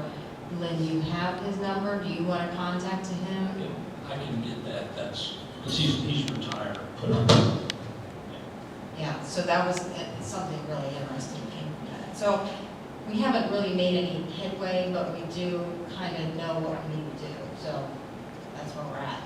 I just saw some article in ICMA where some municipality found an innovative way to even do new construction for stormwater and still get in under the guidelines or whatever. I'll see if I can find it. It's kind of interesting to not just, recurring fees, but. Is it in the magazine? No, I think it was I'm on some hit list out there for facilities. That's it. Thank you. Councilwoman Swope? Also, I looked at this list as well, Councilmember Dr. Aki. And yes, last year in 2018, my rental agreement was asked for by a city council member. Apparently it's been asked for again. Just so everybody knows that, I'm pretty sure the city clerk has that to pass out. But what I would like to do is also make sure that my financial information on how I pay my credit card, that kind of information is not being passed out to this person that's asking for it, because that is not public knowledge. But if anybody else would like to have a copy of it, because my husband and I have signed an agreement, we pay the insurance, we clean this place when we leave, so everything's done up and up. So feel free to ask Patty, or you can call, well, you guys can't call me, but any member out here can call me, and I'll be happy to email you a copy of it as well, so, except for the financial part of it. So do I have reassurance that that is not on there? I don't believe it is, but let me double check. I don't want to. Please do. That's it? Yes, Mayor? One acronym I brought back from the IMO in the Florida League of Cities was CAVE. I know what you're talking about. CAVE, Citizens Against Virtually Everything. They're out there, there's nothing we can do about it. You're not gonna change your opinion with, no matter how logical it is or whatever, so we just take it on the chin and take the higher road on some of this stuff. Now, I have a dream, we take the higher road. We air our differences inside this chamber, but when we take a vote, and it's a legitimate vote, when we walk out here, we support the decision of this council, right? I mean, that's what it's about, leadership is all about, okay? So we have our discussions, we have our debates here, but when we have a vote and we decide on something, I'm not saying you have to go out there and hold rallies for it, I'm just saying, just kind of bite your lip if the topic comes up in social media or something like that. The Mayberry Beach Festival, I'll pile on the nautical sayings here, staying the course. In the highest accolade in the naval services is BZ or Bravo Zulu. You did a great job, Bravo Zulu with the festival. Besides just all the warm, fuzzy stuff, hey, it was a right-size event. We seem to have dodged all the bullets and everybody walked away pretty happy. But I'll tell you, from a higher view on this thing, from the business sense of it, I've looked at some of the numbers, and what I see is, when I take into consideration, we know that there was some impact on our city staff, okay? I mean, we knew that at the outset, and it was a concern that weighed heavily on us. We took that into account. But when I look at the impact on our city staff, and I make some assumptions of the manpower invested in the pre-administrative stuff, I look at the meetings, attending meetings, I look at the setup, the event itself, cleanup, I look at the closeout administrative stuff, and when I compare it to the revenues that we take in, just the raw budgeted revenues for rental of this place, and you compare to the time span of, hey, we had a one-day festival, we took in this amount, we spent this much manpower on it, and we weighed against just the gross revenues for renting out this place. Guess what? The dollar return on investment per hour invested in that festival is on par, if not better, than some of the other revenues we're taking in here. And we need to sit back and kind of look at some of this stuff, because we were just talking about the strategic plan today. Maybe this is the kind of event that's scalable. Maybe we don't want to be real big, but maybe there is a way to scale it a little bit bigger and bring in some money and funnel those monies to support specific things, just like assessments. Hey, we use our part, guess where that money should go? It should be just like a user's fee or whatever. That kind of stuff goes into supporting and improving parks and recreation or whatever. So I'll just throw that out there. But a great job. That's all I got. Excellent, thank you. All right, first some housekeeping. I was sent 3 letters. I'm not going to read these, it's late. The Pinellas Public Library Cooperative asked us if we wish to join. We have 1,588 people at $34.59 a pop. It'll cost us $54,928 to join the library. I'm going to send, what I'm going to do is I'm going to scan these in. I don't know if I'm going to do it tomorrow, the next day, or whatever. I'm going to send them to Patty, and I'll send a copy to Lynn. He'll send them to you. If you want this, just make a motion and tell me where we're going to get the $55,000 from.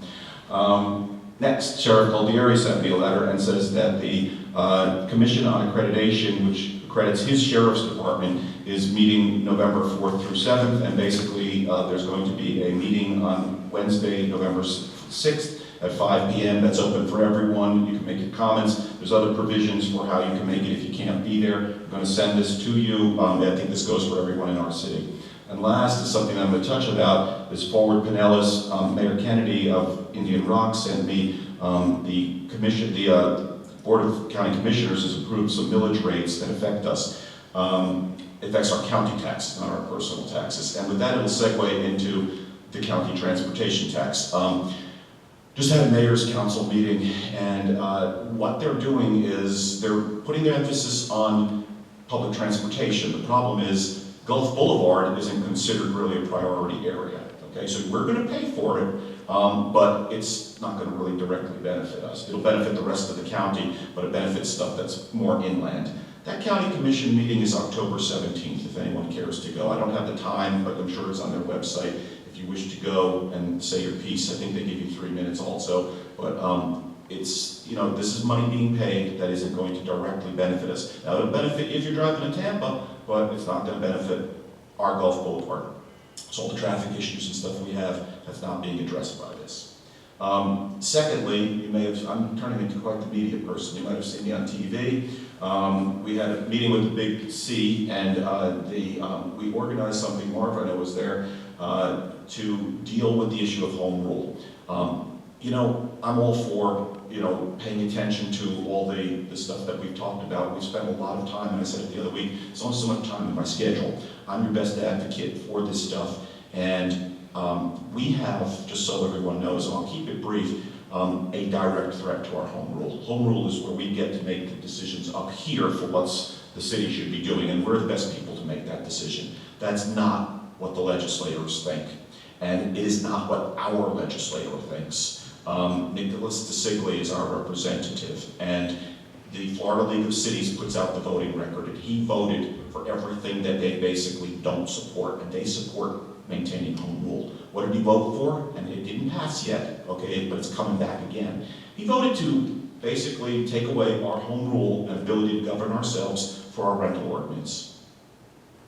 If this thing passes, and it is coming back, and that's why we had the meeting, it was a subtle word to the legislators that we're watching, and I'm going to watch, and I'm going to let everybody here know. I'm going to try and be as active as I can on this, but I need your help. I don't have to do this alone.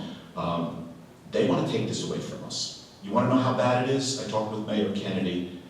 Indian Rock's lost theirs. I don't know how they lost it, but they lost their thing that governed the short-term rentals. Real estate values are down. Yeah, you can't ever change that ordinance, and I think they changed it. That's what Glenn Gunn just said. Well, that's a mistake, and you can't make that mistake. We won't make that mistake here. They did. Well, people are moving out of the city, and real estate values are plummeting because they cannot control the short-term rentals.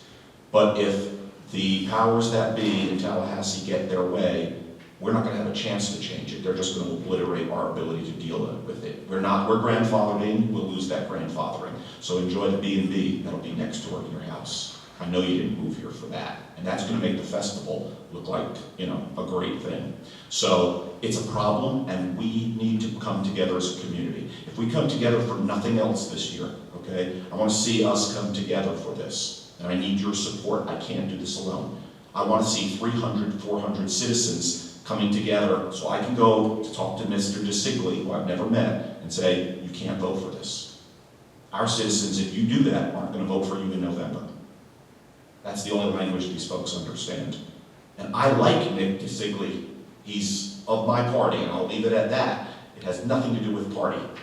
I'm aligned with Jennifer Webb, who's a champion of home rule. She doesn't represent this district. She represents south of here.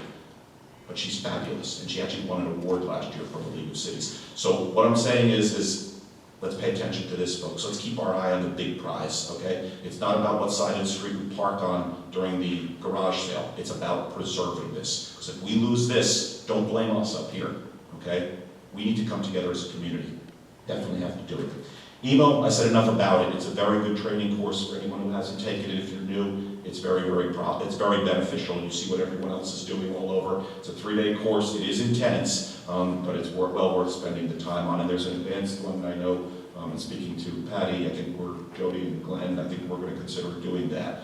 So it's very, very good, very well presented. And basically that's the issues, and I just want to close on a positive note. I said a lot before. What I live with June, and everybody knows that, and what she endured for this thing was unbelievable. I don't know why it has to be like this. This was a festival to bring everyone together. It did, despite everything. June has a thing on her phone that says, prove them wrong, and boy, did you ever do that. You proved everyone wrong. You did a great job. I've never been in the military, but what is it? Bravo Zulu? Bravo Zulu. You did a great job. Congratulations to you and everyone on your group. We have a motion to adjourn. So moved. Second? All in favor? Aye. Good night, everyone. Thanks for coming.